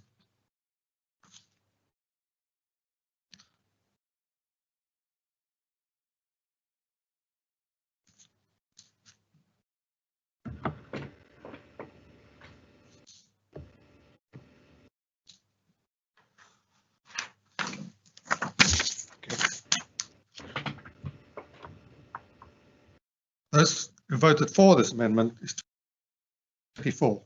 Those who voted against the amendment is 15. So the amendment carries. Thank you very much. Anyone wishes to speak on the substantive motion now? Motion? No. Councillor Garrett. Thank you. You may speak. Thank you, Chair. Well, whether or not it is the council continuing to do something or taking it upon itself to do something, I think and Councillor Jones-Evans rightly highlighted the response of Councillor Ward to the questioner earlier as an example of the ways in which well-being can be addressed. I listened with some astonishment to what Councillor Ward said, because he was saying it's a matter of perception rather than a reality. But if a person perceives something to be hazardous, and we're talking about a crossing down, most people will know near Little's in Newport, if they're perceiving it, to be hazardous, that is having an impact on their well-being. They may adjust their behaviours, they may become frustrated or whatever, they may feel uncared for. Now, okay, this is a particular issue. What I would have hoped for from Councillor Ward, if this is a matter of continuing to place well-being there, is that he might have discussed other ways. I think he might have been talking about signalised crossings, but there are examples across the island of zebra crossings very near roundabouts. They work fine. People understand that. It allows people to follow their desire line, to know that they feel safe, and consequently that their well-being is that little bit enhanced. And I use that as an example because it's so live because of this full council. We might also look at other things, and Councillor Ward will be very aware of this because I've raised it again and again, of when you're designing a new junction such as St Mary's, that you don't plonk poles in the middle of the pavements, because people are basically being told that they have to swerve around these obstructions. Now, these are tiny points, but these sorts of things add up. And if well-being means anything, and it's continuing, as the leader assures us, to be at the heart of things, we need to design out these issues rather than say, well, you've got to suck it up, really. The government guidelines just say we're allowed to do this. So it's that sort of thing. And these things may be kind of subtle, but I hope the administration in its remaining days will seek to now demonstrate that it is continuing to put well-being at the heart of placemaking, and that this motion, if it passes today, isn't just one that gets conveniently forgotten after the evening is out. Thank you, Councillor. Councillor Love, as a seconder, would you like to speak on this? Problems here. Councillor Love? Okay. Councillor Ward, you'd like to respond to? Yeah. Councillor Ward, please. Thank you, Chairman. The reply I gave to the gentleman who raised the issue about the roundabout and that crossing, we have to balance reality with perception. Where do we draw the line? We can put a crossing in, and I know there was discussions about installing a crossing further up the hill towards the garage. How many people do you think would actually walk up the hill to cross at that crossing and walk down again? You know, it's don't forget, we are talking about public money. This is council taxpayers' money that we are spending on someone's perception. And I say again, where do we draw the line? A crossing may be a simple thing, but you know, the principle is there. We are not an administration that wastes money. Thank you. Thank you. Thank you, Councillor. We'll take two more speakers. Councillor Fuller is next. Thank you, Chairman. I hope you can hear me. Sure, yes. Brilliant. Yeah, I'm very much in favour of Julie's sort of like proposal. We're suffering a lot of disdain for the Isle of Wight Council at the moment in Gurnard because you guys decided to want to put charges up along the seafront. Now, I have a lot of elderly people who enjoyed that flat walk every morning. They don't have a lot of money, but they enjoy a flat walk. And again, this is these people's well-being that we will be absolutely taken away if we impose charges on Cowes seafront. Now, it may be a small thing to us as councillors. They're all fairly mobile and they can get around.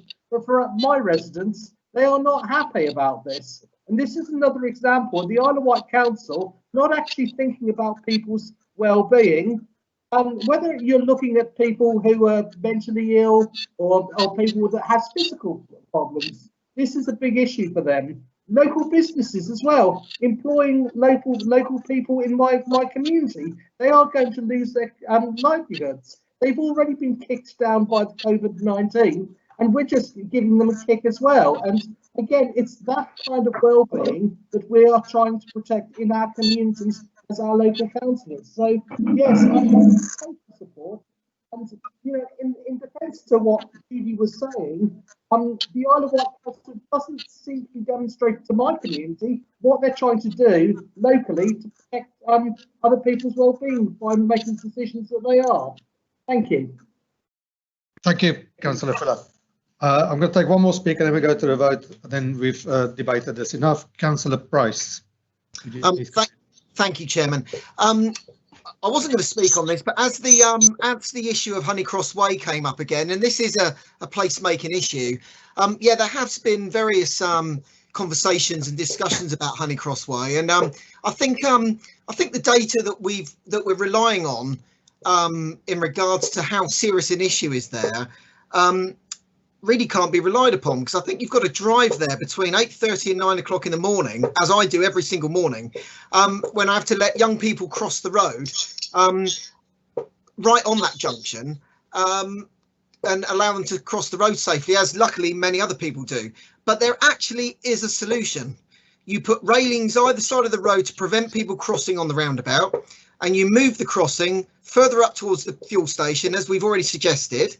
And you use a bit of what I understand is policy, which is departure from standard, which allows you to put something in place that doesn't actually meet the modern highway requirements. So there is a solution there. It's not a hugely costly one. Let's not waste money doing other stuff. Let's make that road safe. Thank you. Thank you, Councillor Price. Councillor Jones-Evans, would you like to sum up, please?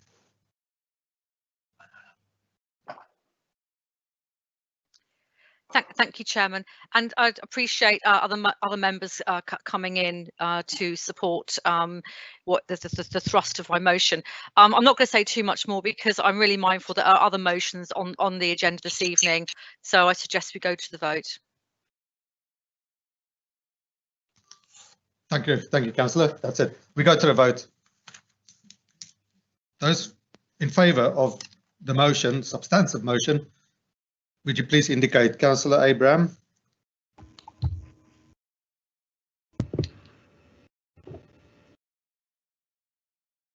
Councillor Abraham. We're voting on the substantive. Chairman, just a point of interest.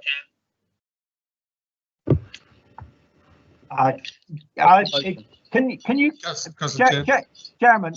I've lost the connection for a little while. Can you just confirm what the vote is for? The vote is for the substantive motion by Councillor Jones-Evans. As amended. As amended. As amendment. As amended. Yeah, well, that is okay, because it wasn't exactly clear. I would support that as 4. Thank you. Councillor Axford. 4. Councillor Brodie. 4. Councillor Beston. 4. Councillor Brodie. 4. Councillor Chapman. If that's as amended as I see on my screen. Oh, God. Councillor Churchman. 4. Councillor Hastings. Sorry, Chairman, 4. Thank you. Councillor Henry. 4. Councillor Hobart. 4. Councillor Hollis. 4. Councillor Hutchinson. 4. Councillor Kilpatrick. 4. Councillor Mosdell. 4. Councillor Nicholson. 4. Councillor Outlaw. 4. Councillor Pease. 4. Councillor Price. 4. Councillor Quirk. 4. Councillor Tyndall. 4. Councillor Ward. 4. Councillor Whittle. 4. Councillor Andre. 4. Councillor Downer. 4. Councillor Fuller. 4. Councillor Howe. Against. Councillor Lilley. 4. Councillor PC Wilcox. 4. Councillor Jones-Evans. Against. Thank you. Councillor Love. Against. Councillor Brodie. Against. Councillor Stevens. Against. Councillor Barry. Against. Councillor Garrett. Against. Councillor Mirwell. Councillor Bergs. Against. I vote for. Councillor Smart.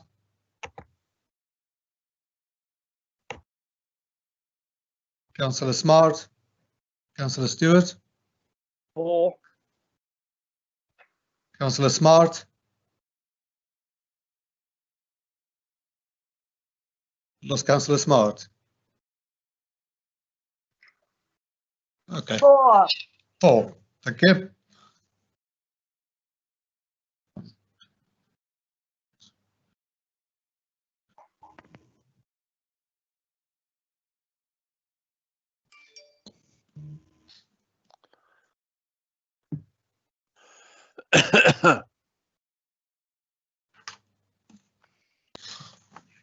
Thank you.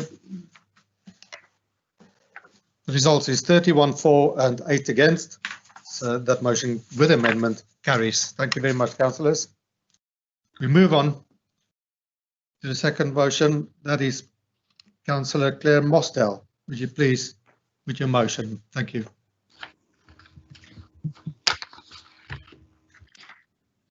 Thank you. Good evening.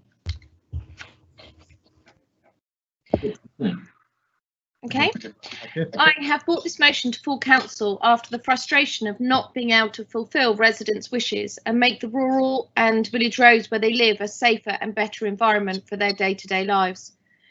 When I became a councillor, I was filled with enthusiasm and belief that once you had managed to wade your way through the amount of bureaucracy it takes to have a road safety measure put in place, that it would be abided by, and there would be a constructive working relationship with the police and other agencies to help implement these safety measures. About how wrong I was. In my ward, we have managed to have a speed reduction put in place, but this has caused further frustration for residents as many vehicle drivers continue to drive through these rural roads as if they were competing at Le Mans. We have roads where weight and width restrictions are ignored as if the vehicles had just won the star prize at Slimming World. Yes, there can be issues with signage, but resolving these issues hits a wall with the communication between ourselves, the police and Island Roads feels like we are speaking a separate language and none of us is willing to pay for an interpreter.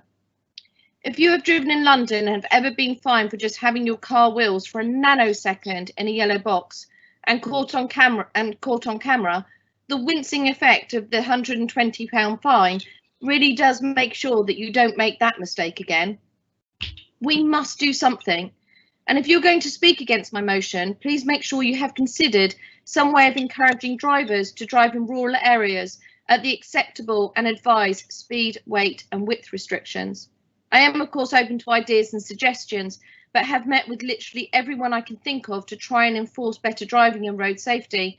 This is the best possible solution I seem to have found. There is no point in residents asking for speed limits to be reduced within their areas, however much it's a hotspot, until we have proper enforcement measures in place. Of course, it's a big ask to change legislation and ask the government to give local authorities the power to enforce.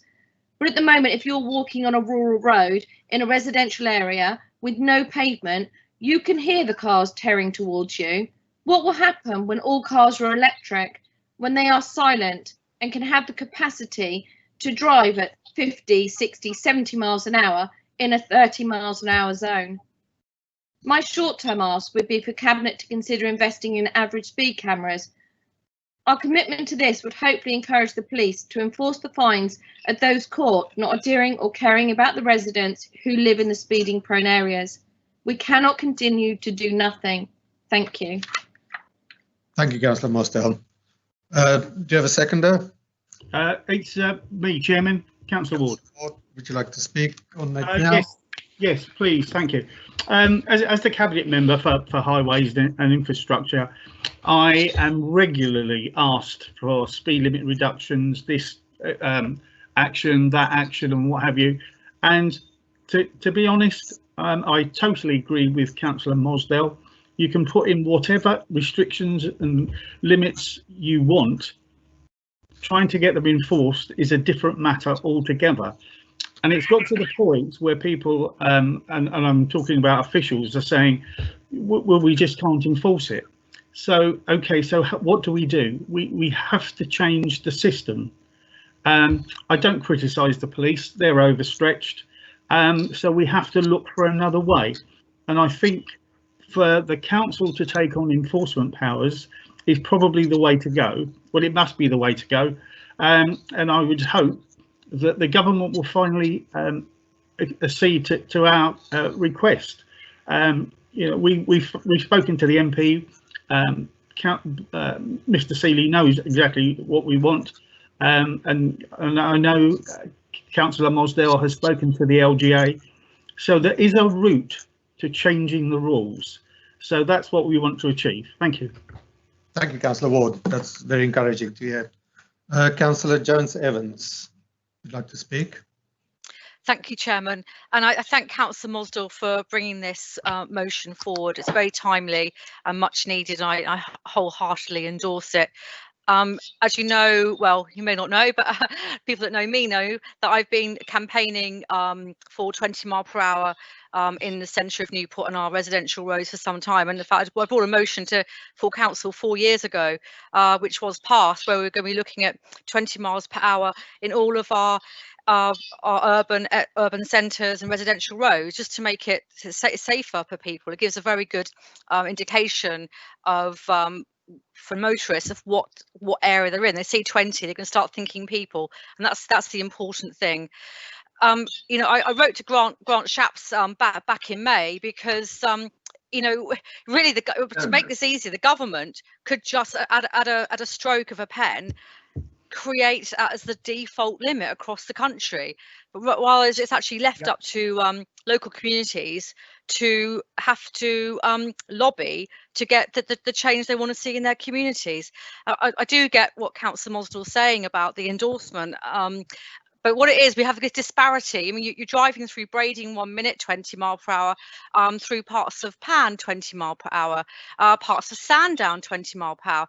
But you come to the centre of Newport or other villages on the island, and you don't have the same same limit, and it makes no sense. If it was just a default limit, every time you go into a residential road, it's 20. It would be taught when people learn to drive, people just understand, and I think that it's that inconsistency that is causing us a lot of angst and concern. So again, it's a hot topic. I won't take up any more time, but I should be voting to support Councillor Mosdell in all her efforts, and if she wants me to join her at any moment, I'm there. Thank you, Councillor Jones-Evans. That's good to hear. Councillor Downer, you're next to speak.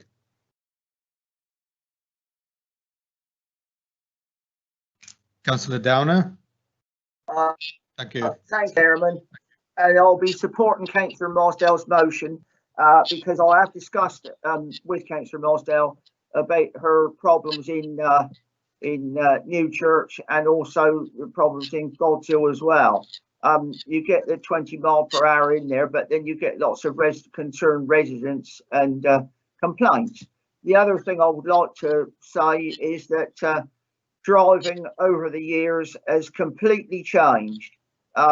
There's the volume of cars, the performance of cars, and we're not going around in Morris Minors anymore. Thank you, Chairman. Thank you, Councillor Downer. Councillor Stewart, you're next to speak. Yes, thank you, Chair. This motion brought by Councillor Mosdell reflects the concerns of many island residents about those few individuals who abuse the speed, the weight and the width restrictions on our island roads.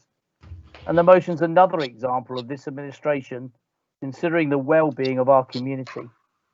I'm particularly keen to support the proposal to seek powers from government for enforcement, as this is one of the main challenges for our stretched island police service.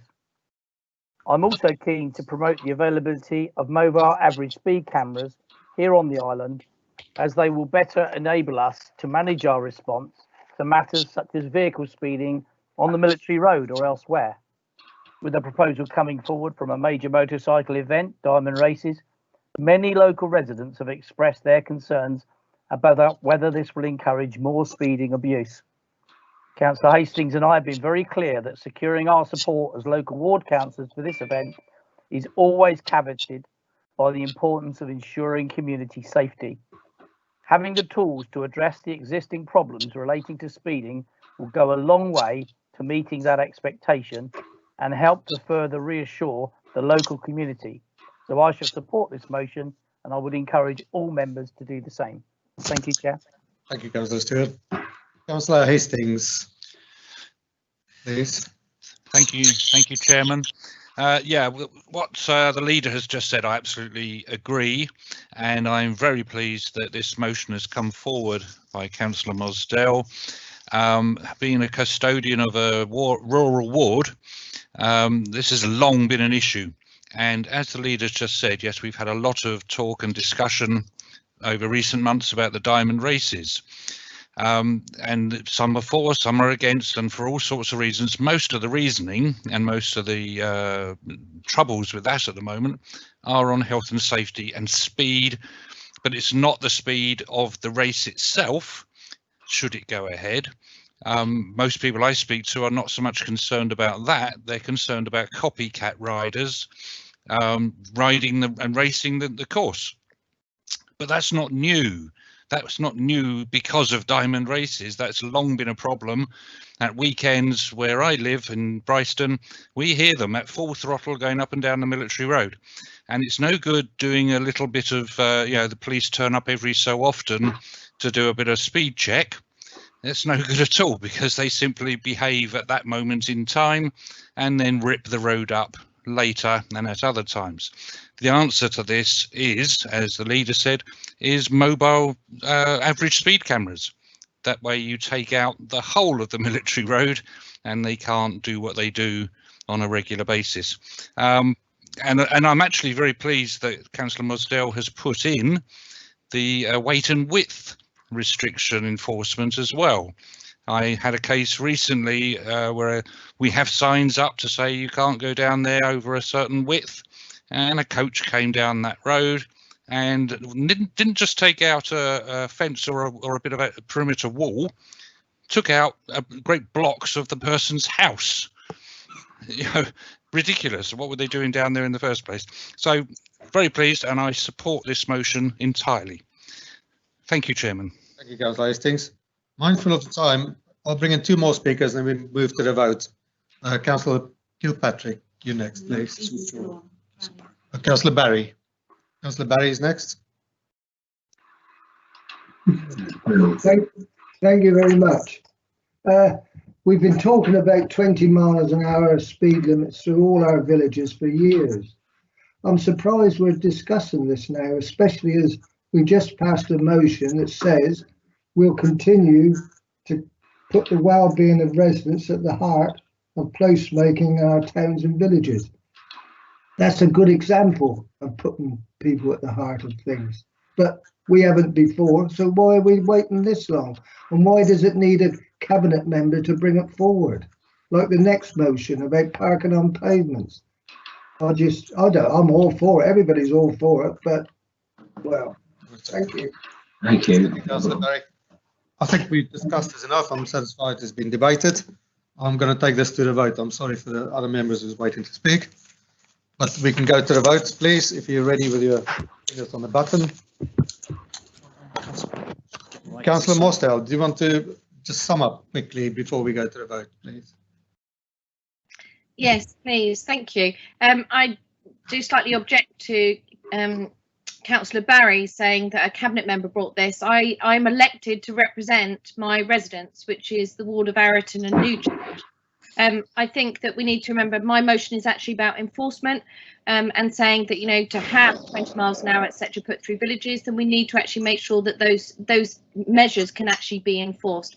So hopefully people will support me and we look to actually bring in these enforcement measures across the island and lobby government for it. Thank you. Thank you, Councillor Mosdell. It is a very important motion. We can all of our councillors has got issues, speeding issues in our wards, and we can all talk about it all night. So I'm going to the vote. Councillor Abraham, would you vote for the motion or against? For. Councillor Axford? For. Councillor Brodie? For. Councillor Beston? For. Councillor Brodie? For. Councillor Chapman? For. Councillor Churchman? For. Councillor Hastings? For. Councillor Henry? For. Councillor Hobart? For. Councillor Hollis? For. Councillor Hutchinson? For. Councillor Kilpatrick? For. Councillor Mosdell. 4. Councillor Nicholson. 4. Councillor Outlaw. Against, and disappointed I didn't get the opportunity to say why. Sorry, yeah. Sorry, there was no time. Councillor Pease. 4. Councillor Quirk. 4. Councillor Tyndall. 4. Councillor Ward. 4. Councillor Whittle. 4. Councillor Andre. 4. Councillor Downer. 4. Councillor Fuller. 4. Councillor Howe. 4. Councillor Lilley. 4. Councillor Peasy Wilcox. 4. Councillor Jones Evans. 4. Thank you. Councillor Love. 4. Councillor Brodie. 4. Councillor Stevens. 4. Councillor Barry. 4. Councillor Garrett. 4. Councillor Murwell. 4. Councillor Perks. 4. I vote for. Councillor Smart. 4. And Councillor Stewart. 4. Councillor Price. 4. Thank you. Councillor Price. Councillor Perks. Yeah, it's all done.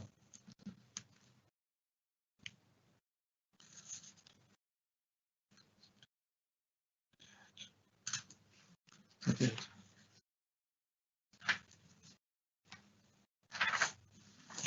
Okay.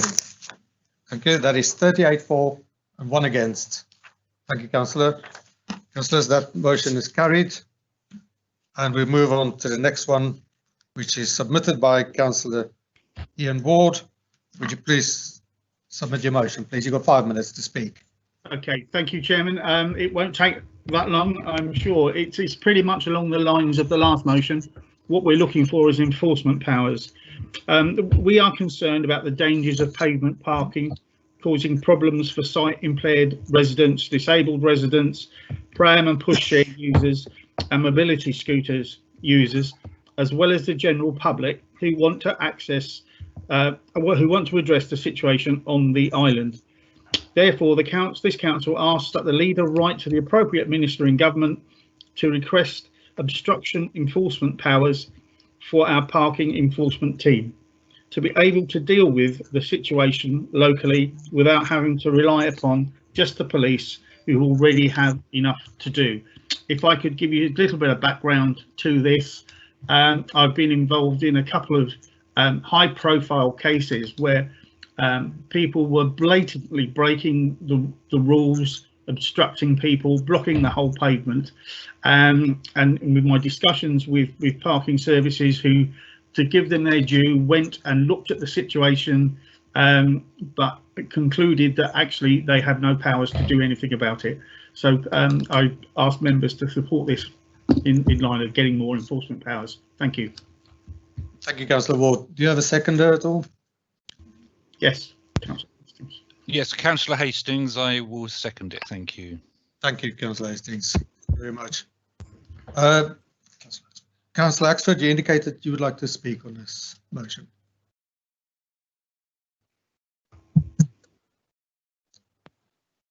Yes, please. You're still muted. Thank you. Is that better now? Better, yeah. I would like to support this motion. My son is disabled. He was born with spina bifida and he's never been able to walk. He's had to use a wheelchair his whole life. And for the first 20 years of his life, he was unable to go out of the house at all unless he had somebody with him, either a family member or a carer. Part of the problem was, although we live in the middle of Ryde, there weren't enough dropped curbs for him to get past on his own, so he always had somebody to bump him down the curb. Eventually, after a lot of fighting, we got some dropped curbs to go into the town or to the beach, and he was able to go out on his own, and it was a tremendous feeling of independence. And then suddenly he tries to go out on his own, and somebody's parked on the pavement just around the corner, It's not quite so bad when he's going out, but when he's been out and he's on his way home, he can't get past and he can't get home. And so I would very much like to support this motion. We had a letter round from the RNIB about blind people and partially sighted, and it resonated with me because it talks about the loss of independence and the reduced levels, the increased levels of isolation, and it does make a big difference. So I would ask everyone to support this motion, please. Thank you, Councillor Axford. Councillor Abraham, you're next to speak. Thank you, Chairman. Yes, I've got 2 points to make. A few years ago, well, quite a few years ago, whilst I was in Newport in Town Lane, there used to be a florist shop in Town Lane, and there was a car or a van that was parked up that belonged to the florist. And they had their tailgate up on the of the van, and a young blind woman came around the road. She had a white stick, tapping along the pavement. Obviously, would have met the van and walked straight into the tailgate on the back of the van, and she was quite badly injured as a result of that. And it stayed with me for a long time. And I've always moaned to the police about parking on the pavement, but I hadn't realised that there was little that could be done. Because in my ward, Worcester, people drive through it. 25,000 cars a day use Eastbourne High Street, and we have a very narrow pavement, and people on the side going up the High Street, and people persistently insist on parking on the pavement. And I've seen young school children have to walk out around, and I've reported it numerous times. Nothing ever happens, but I fear that we can do this, and it will get caught up by the last motion, that we'll get, the government will bring something in, but it will get caught up that it's never enforced. That is the concern that I have. We have this thing that we bring in these rules and regulations in this country and then never enforce them. So I hope that tonight we can actually make support this recommendation motion from Ian and actually go to government, but we do need the powers to be able to enforce it and make sure that it's enforced. Thank you, Councillor Abraham. Thank you very much. Councillor Brodie Wilcox. Yeah, while I have, I understand about people with sight difficulties because I've got macular degeneration, so I know exactly what's ahead of me, and I support the request for obstruction enforcement powers for the things. I have huge concerns. I've got a couple of areas in my road that if we did not have pavement parking, there is absolutely nowhere for anyone to park. There are no car parks. There are no off-the-road parking because island roads have deemed that half the road can have their front gardens turned over to parking, but the other half can't because legislation has changed. So you tell me after a 12-hour shift when those nurses are coming home, all those care assistants are coming home, and they've got to drive around the streets for however long, 2 days possibly, trying to find a parking space. We need to make provision if we're going to bring this in and we're going to do something. Now, my police in Cowes have been very good in the area because what I do is I get them to go down and they do the test. If you can get a double buggy through, they allow that to happen, but it's, you know, and then they will put tickets on those that don't have that haven't left that made. So while I support the obstruction enforcement powers, sincerely, Councillor Ward, there is a lot of work that needs to be done with island roads about giving people parking on their fronts. You've got to look at the how it's going to be done, where those people are going to go, where the displacement's going to go. And another big issue that I write about monthly, and that is people removing their dustbins off the pavements after they've been emptied. Some people leave them out for the entire week, they never ever bring them in. So while I support the obstruction enforcement powers, seriously, you need to do some work on how you would dissipate those people that are living in there that can't afford to move. They're stuck in that situation and in that property. We have to think of that. Thank you, Councillor Brodie Wilcox. I think you're making some valid points there. Councillor Fuller, needs to speak. Thank you, Chairman. It's all about giving pavements back to the pedestrian, and I think that in a lot of areas, a lot of town centres, you find the pedestrians often having to walk along the roads that are busy, that are dangerous, and that's not right. I think something needs to be done.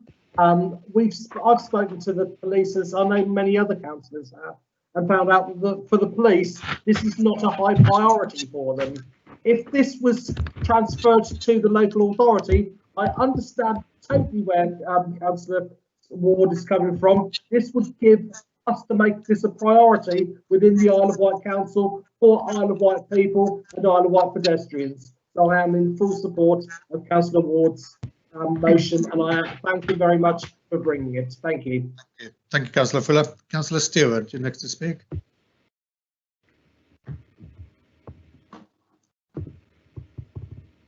Councillor Stewart. Bear with me, Chair. Thank you.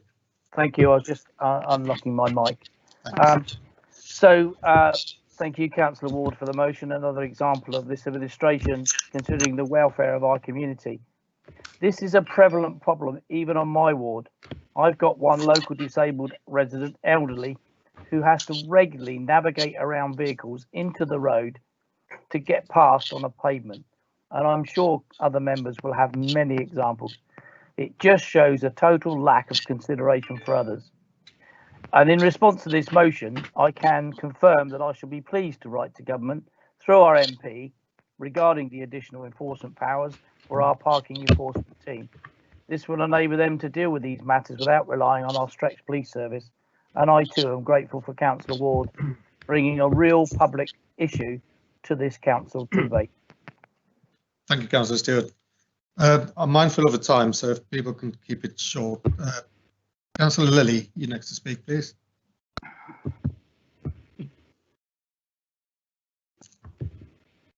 There's a national consultation on this issue that is being carried out at the moment, and in fact Ryde Town Council has already submitted its sort of views on that. So I would like to know how this action or this motion links into that national consultation.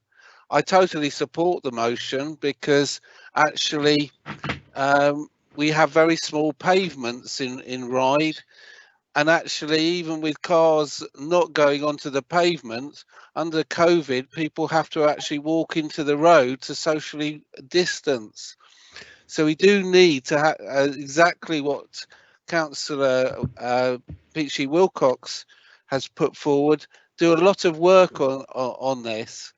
But the reality is, as Councillor Axford has said, and totally support, if you have disabilities, if you have visual impairment, if you've got a double buggy, it can be extremely difficult, and it's a particular high issue in Ryde.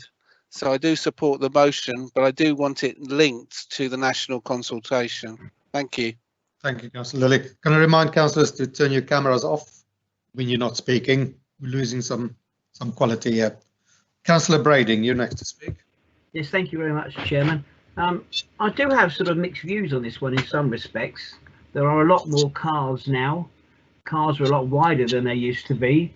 And there's certainly a lot more commercial vehicles, white vans, trucks actually parked on normal streets now, which does narrow in the road considerably. And also the size of some of the wheelchairs is now an awful lot bigger. So, and some people do sensibly park on the pavement, leaving enough room for access. But putting my cabinet hat on, I regularly get residents and head teachers contact me about parking outside of schools. One example is the school in the Bay, where I had two emails on Friday about a very near miss in the morning, where a resident who has a driveway in front of their house doesn't use it, parks on a pavement across their driveway, and a lady pushing a pram very nearly got flattened the other morning. It could have been a very serious incident. So a lot of our schools do have access issues.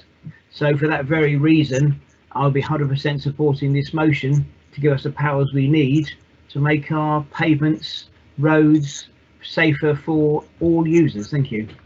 Thank you, Councillor Brodie. Councillor Hollis, you next to speak, please. Thank you, Chairman. Just a couple of points. I quite agree with Councillor Laura P.C. Wilcox that there's a lot of detail that needs to be considered with this.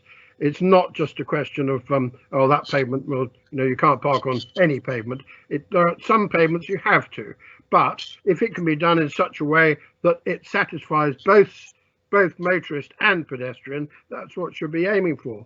I would also add that perhaps we might need to relax our planning guidance with regards to off-street parking in front gardens. And the other is that from a national perspective, there's been a tendency to go with flats and always have inadequate parking for those flats. Perhaps we need to take that into consideration as well on our planning side, so that people don't have to park in the road. They can park, design flats with an underground car park or what have you. But those sort of things need to be taken into consideration. Thank you, Councillor Hollis. Councillor Ward and Councillor Love, could you turn your cameras off, please? And Councillor Churchman, you're next to speak, so keep yours on until after. Thank you. Yes, London's had no parking on pavements for a long time. Parking on pavements destroys the curbstones. It can destroy under the surface things like water, electricity, gas. So it's bad from that. I quite agree with Councillor Hollis. Planning has something to pay for this. We have restricted planning to 1.5 car parking spaces. How you get 1.5 cars, I don't know, but never mind. So planning has exacerbated the parking problem by not providing parking. The other thing is, perhaps it's time we did a publicity campaign. Clear your garage out and use it for the intention it was built. Thank you. Thank you, Councillor Churchman. Again, valid points made there. I'm conscious of the time. We'll take one more speaker, then I think we've debated this enough because we need to move on. Councillor Garrett, if you could make this quick, please. Thank you. Thank you, Chair. I want to record that I'd be supporting this motion. I see instances of that throughout my ward of the pavement being abused. It's not called the footway for nothing. It is for those on foot and equivalent. It is a difficult sell to people who have become used and feel pressured to use the pavement because of the difficulties of parking in their area. There has been societal change, and other members have indicated that this should come with a package of measures through planning, through designing out the problem in the first place. One key thing will be of course, any penalty charges exacted from people is for the public to know that that money would be channeled back into removing the problem in the longer term, so that there would be a kind of virtuous circle ultimately of these things. I'd make the final point that it's not just about people driving up onto pavements, but people leaving their cars overhanging the pavement from their driveways. And a very final point, if you also have overhanging vegetation, which a lot of places have, do be aware that now might be the time to cut that back, because I know from what residents tell me that walking on in these dark nights and being scratched by a bramble is no nice thing to have, and that's particularly an issue we can deal with now, and there are powers to enforce that sort of like vegetation cutting back, and that just another obstacle that we place in the way of pedestrians. Thank you, Chair. Thank you, Councillor Garrett. Councillor Hastings, as seconder, would you like to speak before I ask Councillor Ward to wrap up? Thank you, Chairman. Yes, I would. It was mentioned by Councillor Axford, I think, that there was a letter came from the RNIB. That was because of a conversation that I had with the gentleman that sent it. And that was because of a conversation I had with a local member of the RNIB. And I've been speaking with him because at a previous full council I spoke on this matter, and at the time I described on Honey Hill, I believe it was, a car that was a big car parked fully on the paving, not two wheels on the paving, and sort of fully on the paving. And I observed a Motability scooter sitting behind it with his arms folded. He had nowhere to go. He had to just sit there and wait until that car moved, or risk his life, of course, going down the curb and into the road. Now, from that, obviously that sparked off lots of conversation, and I've been wanting to do something about this for some while, and I think this is the best way to go. We're not talking necessarily here about a blanket ban. And I think it's also important to recognise that there are certain things that can be done in parking enforcement. It's the obstruction point that we need enforcement powers for our parking enforcers. For instance, in Portsmouth, they have very, very tight roads in some places. And what they do allow parking slightly on the paving, but they mark it. The paving is marked, so you know exactly where you can go, and that leaves enough room for mobility scooters, prams, etc., all to get past.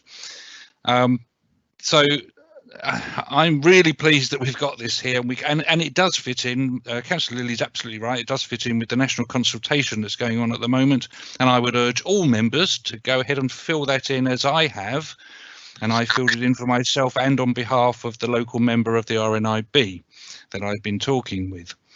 And I think that's enough for me to say. I just support it, and I think we have to do something. And actually, Councillor Axford was absolutely right when you hear some of the things that he said describing, and Councillor Brodie, I think it was, talked about the tail lift and walking into. I mean, for me, it's just ridiculous that people don't think ahead of what they're doing when they park badly like this, but people don't, so we have to do something about it. Thank you, Chairman. Thank you, Councillor Hastings. Councillor Love, you've got a point to make. Can I remind you just to be very quick, please? We're running out of time. Yes, thank you, Chairman. As an island gateway, I think it's really important we don't just have, first of all, to say thank you to Councillor Ward for doing this, because I support what you're saying. It's very complex, and I agree totally with some of the comments that have been made. However, in my area, if we don't allow parking on the streets, on pavements, it will completely close down the road. What we actually need for the island is a complete parking review. That would be where I would be going, because also my town as an island gateway doesn't have a single long stay car park. And if we were to completely ban people from parking on the pavements in my town, there is nowhere else to go. So therefore, I agree totally with the remarks that have been made.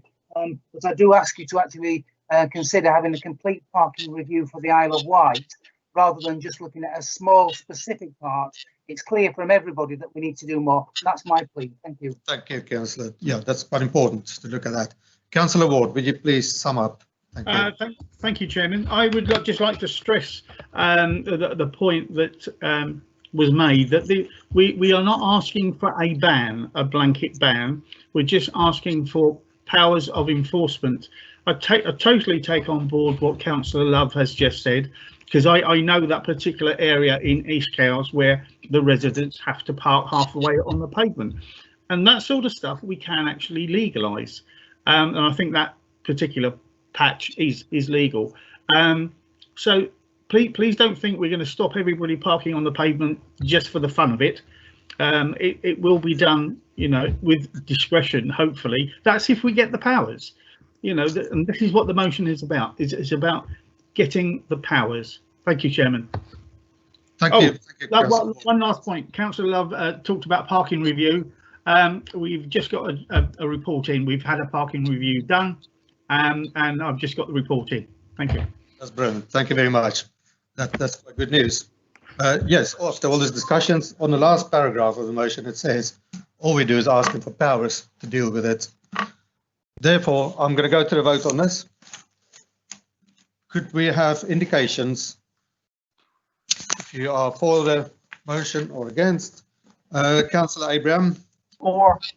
Councillor Axford? 4. Councillor Brodie. 4. Councillor Beston. 4. Councillor Brodie. 4. Councillor Chapman. Councillor Churchman. 4. Councillor Hastings. 4. Councillor Henry. 4. Councillor Hobart. 4. Councillor Hollis. 4. Was that Councillor Brodie? 4. 4. Councillor Brodie is 4. Thank you. Councillor Hutchinson. 4. Councillor Kilpatrick. 4. Councillor Mosdell. 4. Councillor Nicholson. 4. Councillor Outlaw. 4. Councillor Pease. 4. Councillor Price. 4. Councillor Quirk. 4. Councillor Tyndall. 4. Councillor Ward, is your motion. 4. Councillor Whittle. 4. Councillor Andre. 4. Councillor Downer. 4. Councillor Fuller. 4. Councillor Howe. 4. Councillor Lilley. 4. Councillor PC Wilcox. 4. Councillor Jones Evans. 4. Councillor Love. 4. Councillor Brodie. 4. Councillor Stevens. 4. Councillor Barry. 4. Councillor Garrett. 4. Councillor Mirwell. 4. Councillor Perks. 4. Councillor, I vote 4. Councillor Smart. 4. And Councillor Stewart. 4. Thank you, councillors. That is unanimous with all the votes. That's unanimous. Thank you very much. That carries. Thank you very much. We are moving on to the next motion, which is by Councillor Michael Lilley. And Thank you, Chair. People will have the motion in front of you. As we respond to the impact of COVID-19, we need to be bolder and more radical, not just to be able to feed ourselves in the months and years ahead, but to do so in a way that restores nature, improves public health and tackles climate change. We need to reaffirm on the Isle of Wight that we are an island that is principally a rural community with an important and essential rural economy. Farming is crucial to the Isle of Wight, and Isle of Wight Council needs to reaffirm its commitment and engagement of the farming community.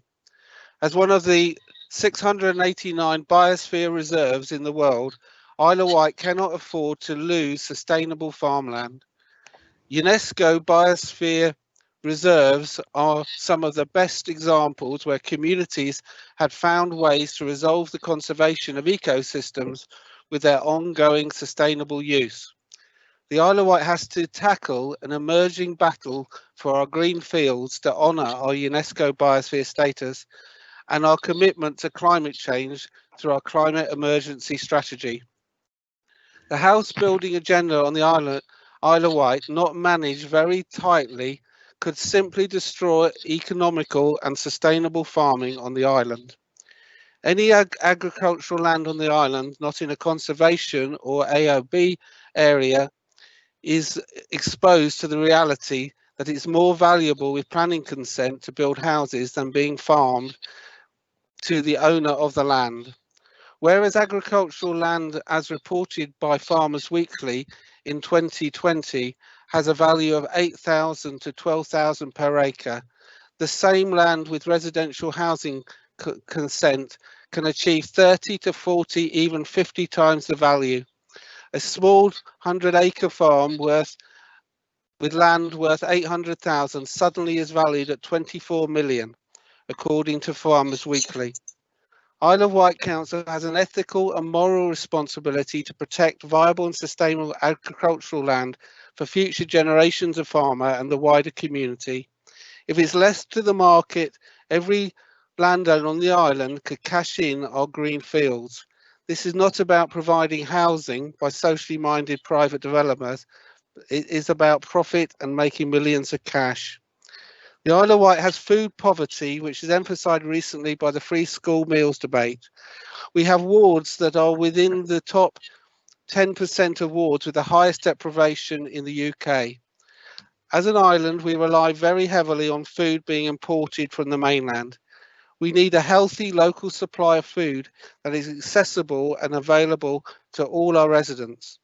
I believe every settlement on the island should be an easy reach to locally produced food. In order to produce food, we need a supply line and bank of good agricultural land.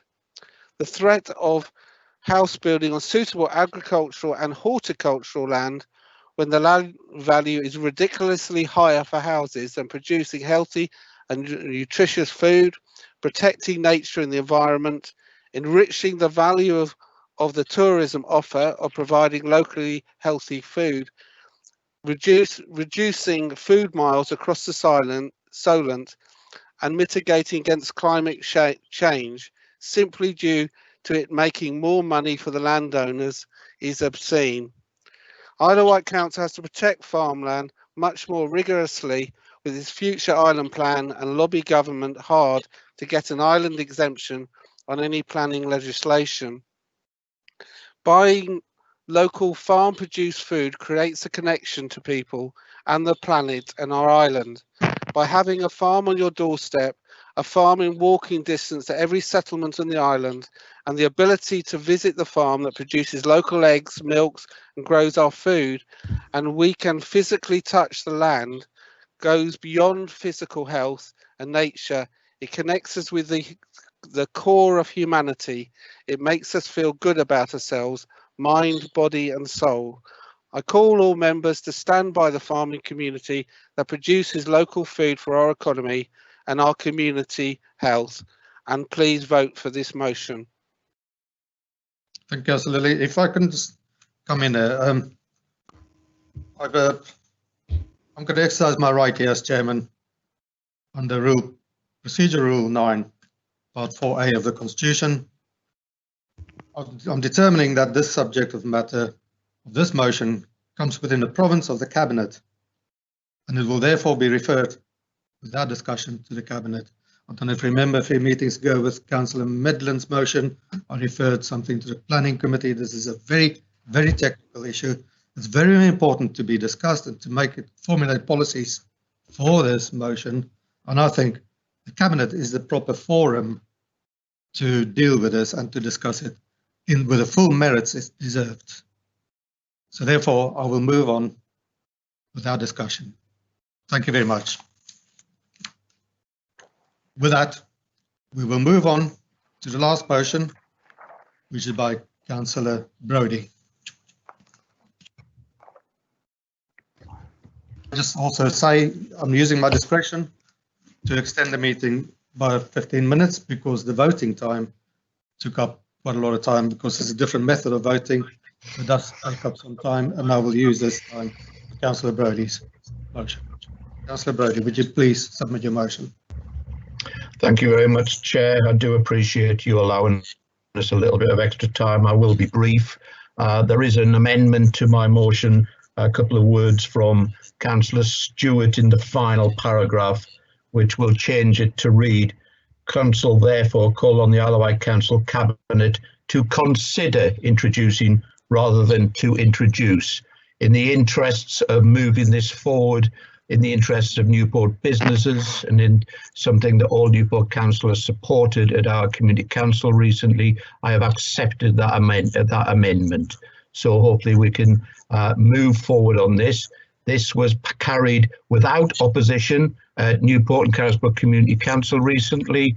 Everybody can see the damage that's been done to Newport in recent years, but particularly during the lockdown.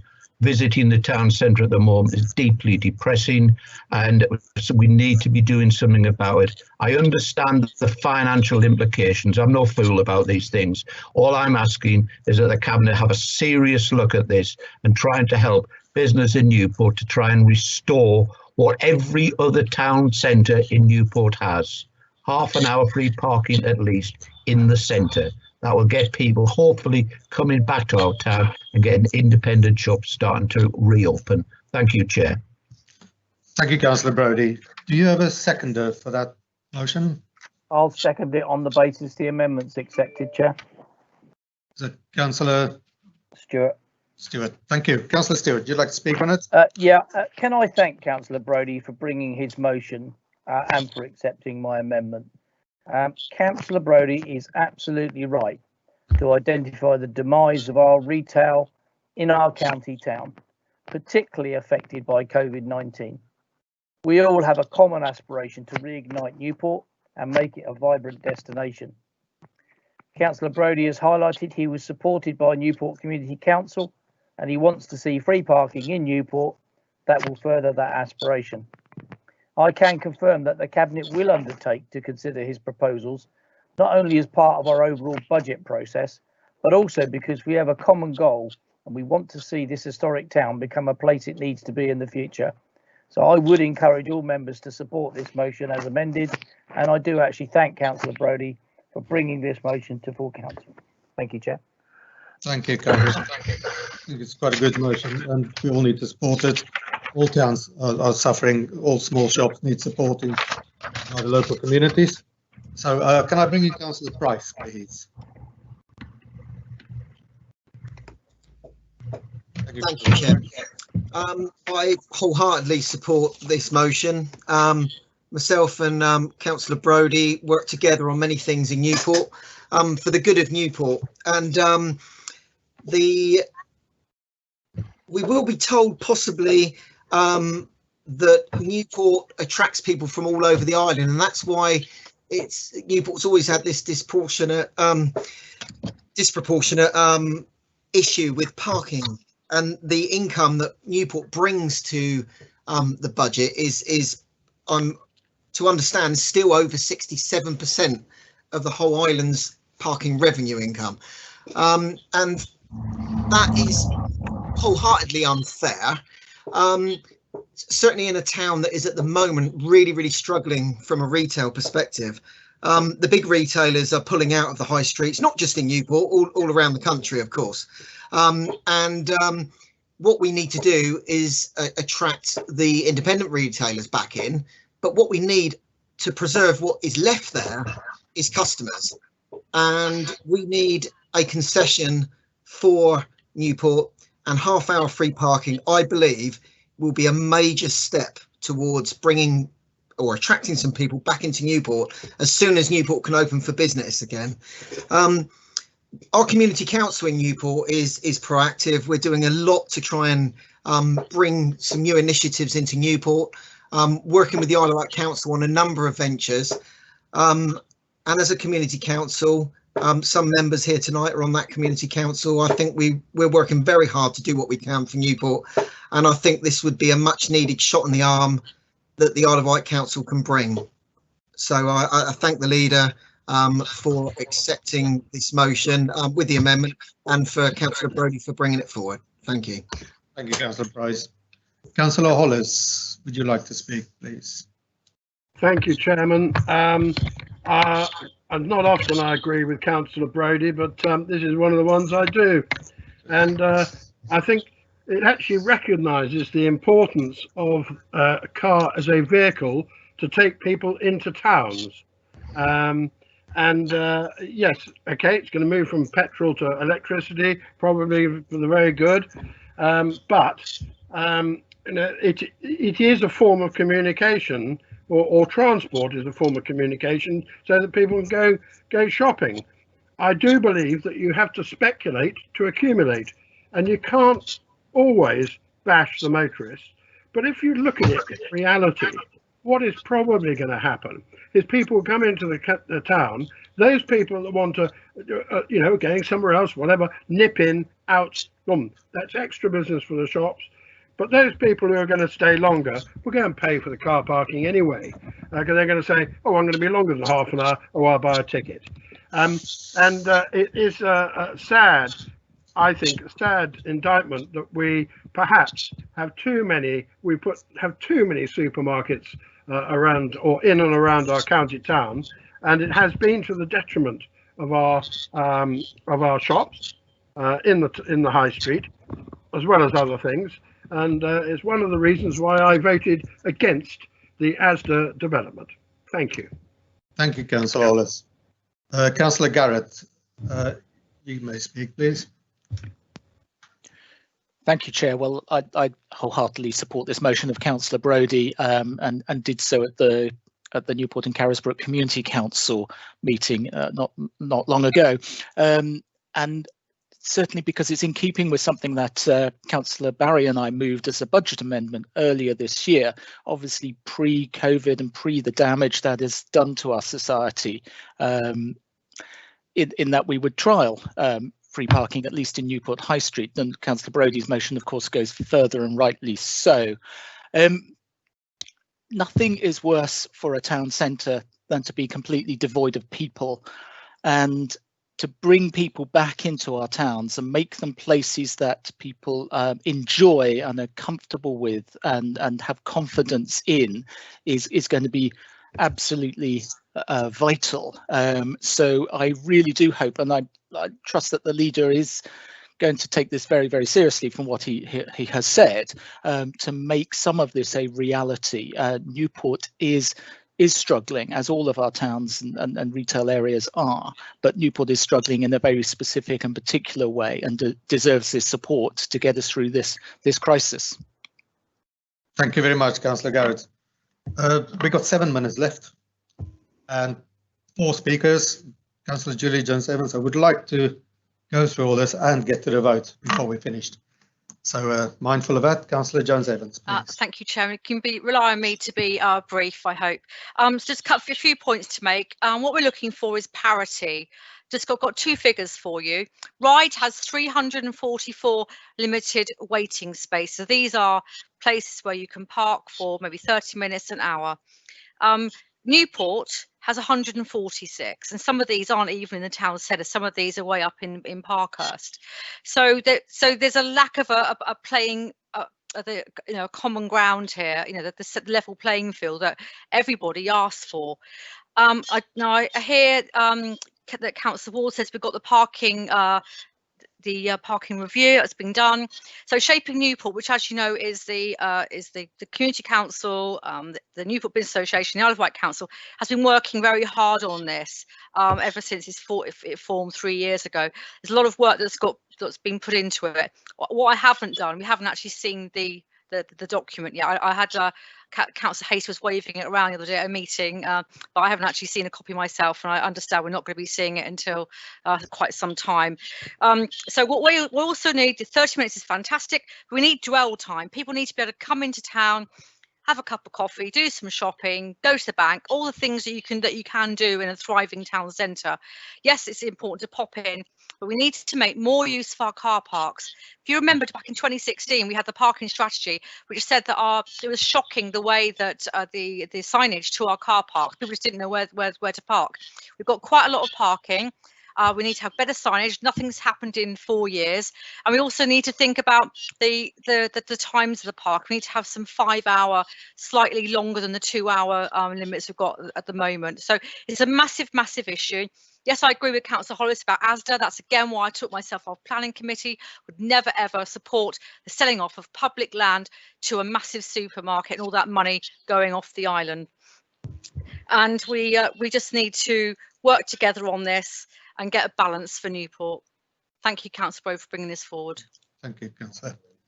Councillor Abraham, could you make a brief one, please? Yeah, thank you, Chairman. I would wholeheartedly agree with what has been said. Anybody who knows about my family history would know that for many years my family had butcher shops in Newport, indeed had a slaughterhouse in Scarrett Lane. And we've lost all our small butchers, greengrocers and what have you. But I think it needs to be linked back to the last motion that the full council, you yourself put forward to the Cabinet, because I think we need a market, in a covered market in somewhere like the Guildhall that could be used for a farmer's market, and actually have a reason, get reasons why people need go back into the town centres, because that was what the original purpose of the Guildhall was. It was for a marketplace and a meeting hall upstairs. That's a very good idea. Yeah, very good idea. Thank you, Councillor. Councillor Whittle, would you like to speak? Yes. Thank you. Well, I always support the towns, whether it's Ryde, Newport or anywhere, because it fits with what we do in regeneration, particularly with the house zones, try and encourage growth of our town centres and encourage more businesses to open. Always fight budget time to stop any extra parking charges going forward, but I'm struggling when it meets with adult social care, increases in prices or cuts. So that's what normally drives it. But I must say that primary towns have suffered throughout the country during lockdown because shoppers have avoided the primary towns for fear of too many people occupying that space. And the primary towns do need a leg up at the moment, without a doubt, particularly in Newport, when you think that the business rates in Newport are higher than anywhere else on the island. So you've only got to look around Newport to see the amount of empty shops, and they've got a lot of multiples, and the multiples have fallen over during the lockdown more than the little independent retailers. So let's hope we can all support this and give Newport the leg up that it needs. Thank you, Chairman. Thank you, Councillor Whittle. Councillor Perks, we've got 2 minutes left. If you could wrap it up within a minute, I'll be grateful. Thank you. I'll be as brief as I can. Sorry. The main thing is I'm pleased that I'm able to vote with Councillor Hollis and Councillor Brodie at the same time. This is a bonus for me. But Ventnor being the jewel in the crown on the island, the parking is very, very, very important. On street parking outside the shops in Ventnor, particularly this time with the coronavirus, etc., etc. And I'm wholeheartedly behind the free half hour, but particularly for people in Ventnor who have to come down from Upper Ventnor or from Bonchurch or from St Lawrence, it's a big deal to when they want to come in and pick up the prescriptions, etc., that they can just come in and not have to pay charges in the main car park, which is run by the county council. And on that note, I would like to just add that at the moment they're trying to put public toilets into the main car park, and the county council are threatening to charge Ventnor Town Council, I think it's £6,000 per year, which I think is terrible when we lost the public toilets because of the county council in the first place. So I think that fee should be abolished, and then all the parking people in Ventnor would love it. So that's me. Thank you. Thank you, Councillor Perks. Councillor Brodie, would you like to sum up? This is a brilliant motion. Could you sum up, please? If you just unmute yourself. No, you're still muted.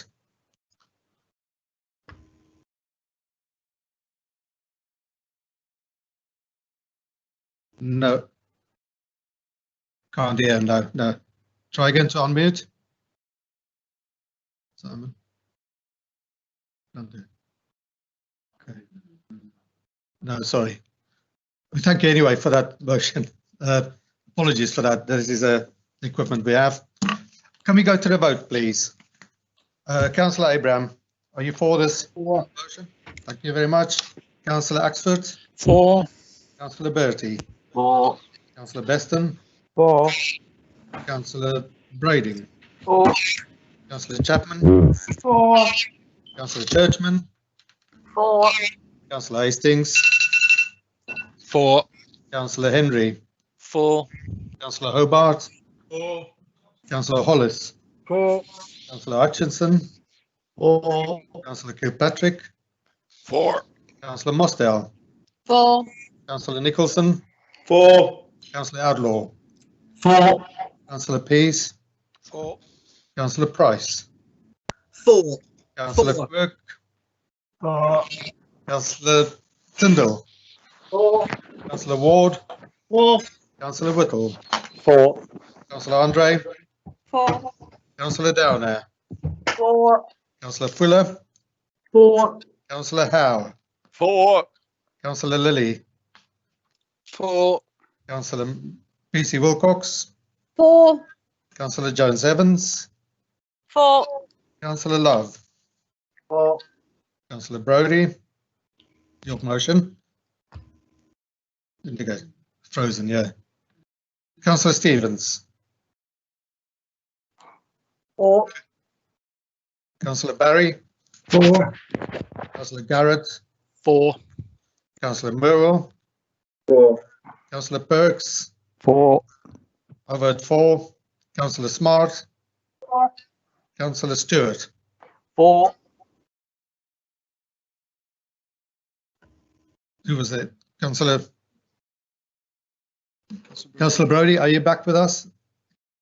Would you like to try again once more? Thumbs up.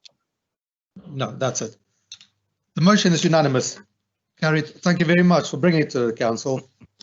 And with that, I will end the meeting. I would like to remind members' questions. We've got time. We've got time. Members' question. We've got one written question. One written question. Thank you very much. We've got one written question to the leader. And it is from Councillor Andre, number 9. Thank you. Councillor Andre.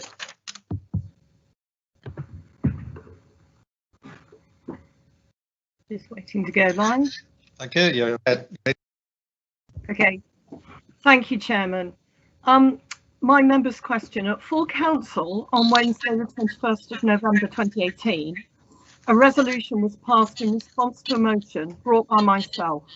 Now, the motion is actually in the papers, so I won't repeat the motion, but it was with regard to the possible creation of an island park. I have 3 questions coming out of that. Can the responsible cabinet member tell us what further research has been done since November 2018 to fully consider this initiative? And was evidence submitted to the Glover review by the responsible cabinet member by the deadline given? What view was formed from that research? And what representations, if any, have been made to government based on those outcomes, and when? Thank you. Thank you, Councillor Andre. Councillor Stewart. Yeah, thank you, Chairman. Thank you, Councillor Andre, for your question on the Glover report. I can confirm that officers attended a briefing with the Islands MP at the House of Commons regarding the Glover report and met with the Minister, and this provided an opportunity for input from the island. Attendees included our Cabinet Member, Councillor Barry Abraham, and our former Cabinet Member, Councillor John Hobart. At the meeting, the position of the Council was made clear that it did not support a national park or similar designation, but that it was keen to ensure the island had the proper resources to deliver the objectives of the existing AONB designation. I can also confirm that the Council subsequently submitted a full response to the call for evidence, which can be summarised as follows. The Isle of Wight Council considers that the current system of national parks and AONBs operate effectively to both conserve the quality of landscapes across England and support the sustainability of rural communities. The importance of an effective partnership to deliver common strategic aims via democratically approved plans and targeted interventions within the defined areas is a key strength of the current framework. The Isle of Wight Council supports the local AONB partnership and has formally adopted its Island Management Plan 2019 to 2023. The Isle of Wight Council was aware of calls for the Isle of Wight to be designated as a national park, but does not support this approach. I should add probably that if you wish to access the submission itself, which is a prepared document to which you respond to a whole series of questions, I'm sure that can be arranged as well through our head of planning. Please, may I have a supplementary, Chair? There's a very important issue here. We are not talking here about a national park. We are talking about a unique designation for the island. And the MP has now realised that initially he was mentioning a national park, but he's now realised if we become a national park, we lose our planning. But the impetus of the Glover review, which has now been finally published, was that there is the possibility to have unique designations. Now, the commitment that was made in response to the motion 2 years ago was to look into the possibility of such a unique designation for the island, which would not be a national park, it would be an island park. So my questions relate specifically to what progress has been made to researching the possibility of the island having a unique designation as an island park where we would retain our planning. Thank you. Well, thank you for your supplementary question. The Glover review and the responses to it had no island park mentioned at that time, so that's bringing you up to date. What I sense you're asking is, what are we going to do going forward on the proposal of an island park? That's a separate question. I will happily send you a written response to that, but I can tell you one thing: losing planning control on the Isle of Wight is not a good move. Thank you. Thank you, Councillor. Thank you very much. With that, I will bring an end close to this meeting. I just would like to say this is our last meeting of the year, and one thing we haven't mentioned possibly for the last few days is Christmas. So I'd like to wish everybody a happy Christmas. Same time, we'd like to thank everybody, especially our services, our blue light services, our care people, everybody who works out in the streets, our community hubs, everybody who's worked so hard during this very, very difficult year. I would like to thank them, and I would like to make it official from the Isle of Wight Council. Everybody's done brilliant, and they're still at it, and I bet they will work over the season as well. So with that, thank you very much, everybody, and a happy Christmas, and we'll see you next year. Well done, Chairman. Well done, Chairman. Good meeting. Good night. Thank you.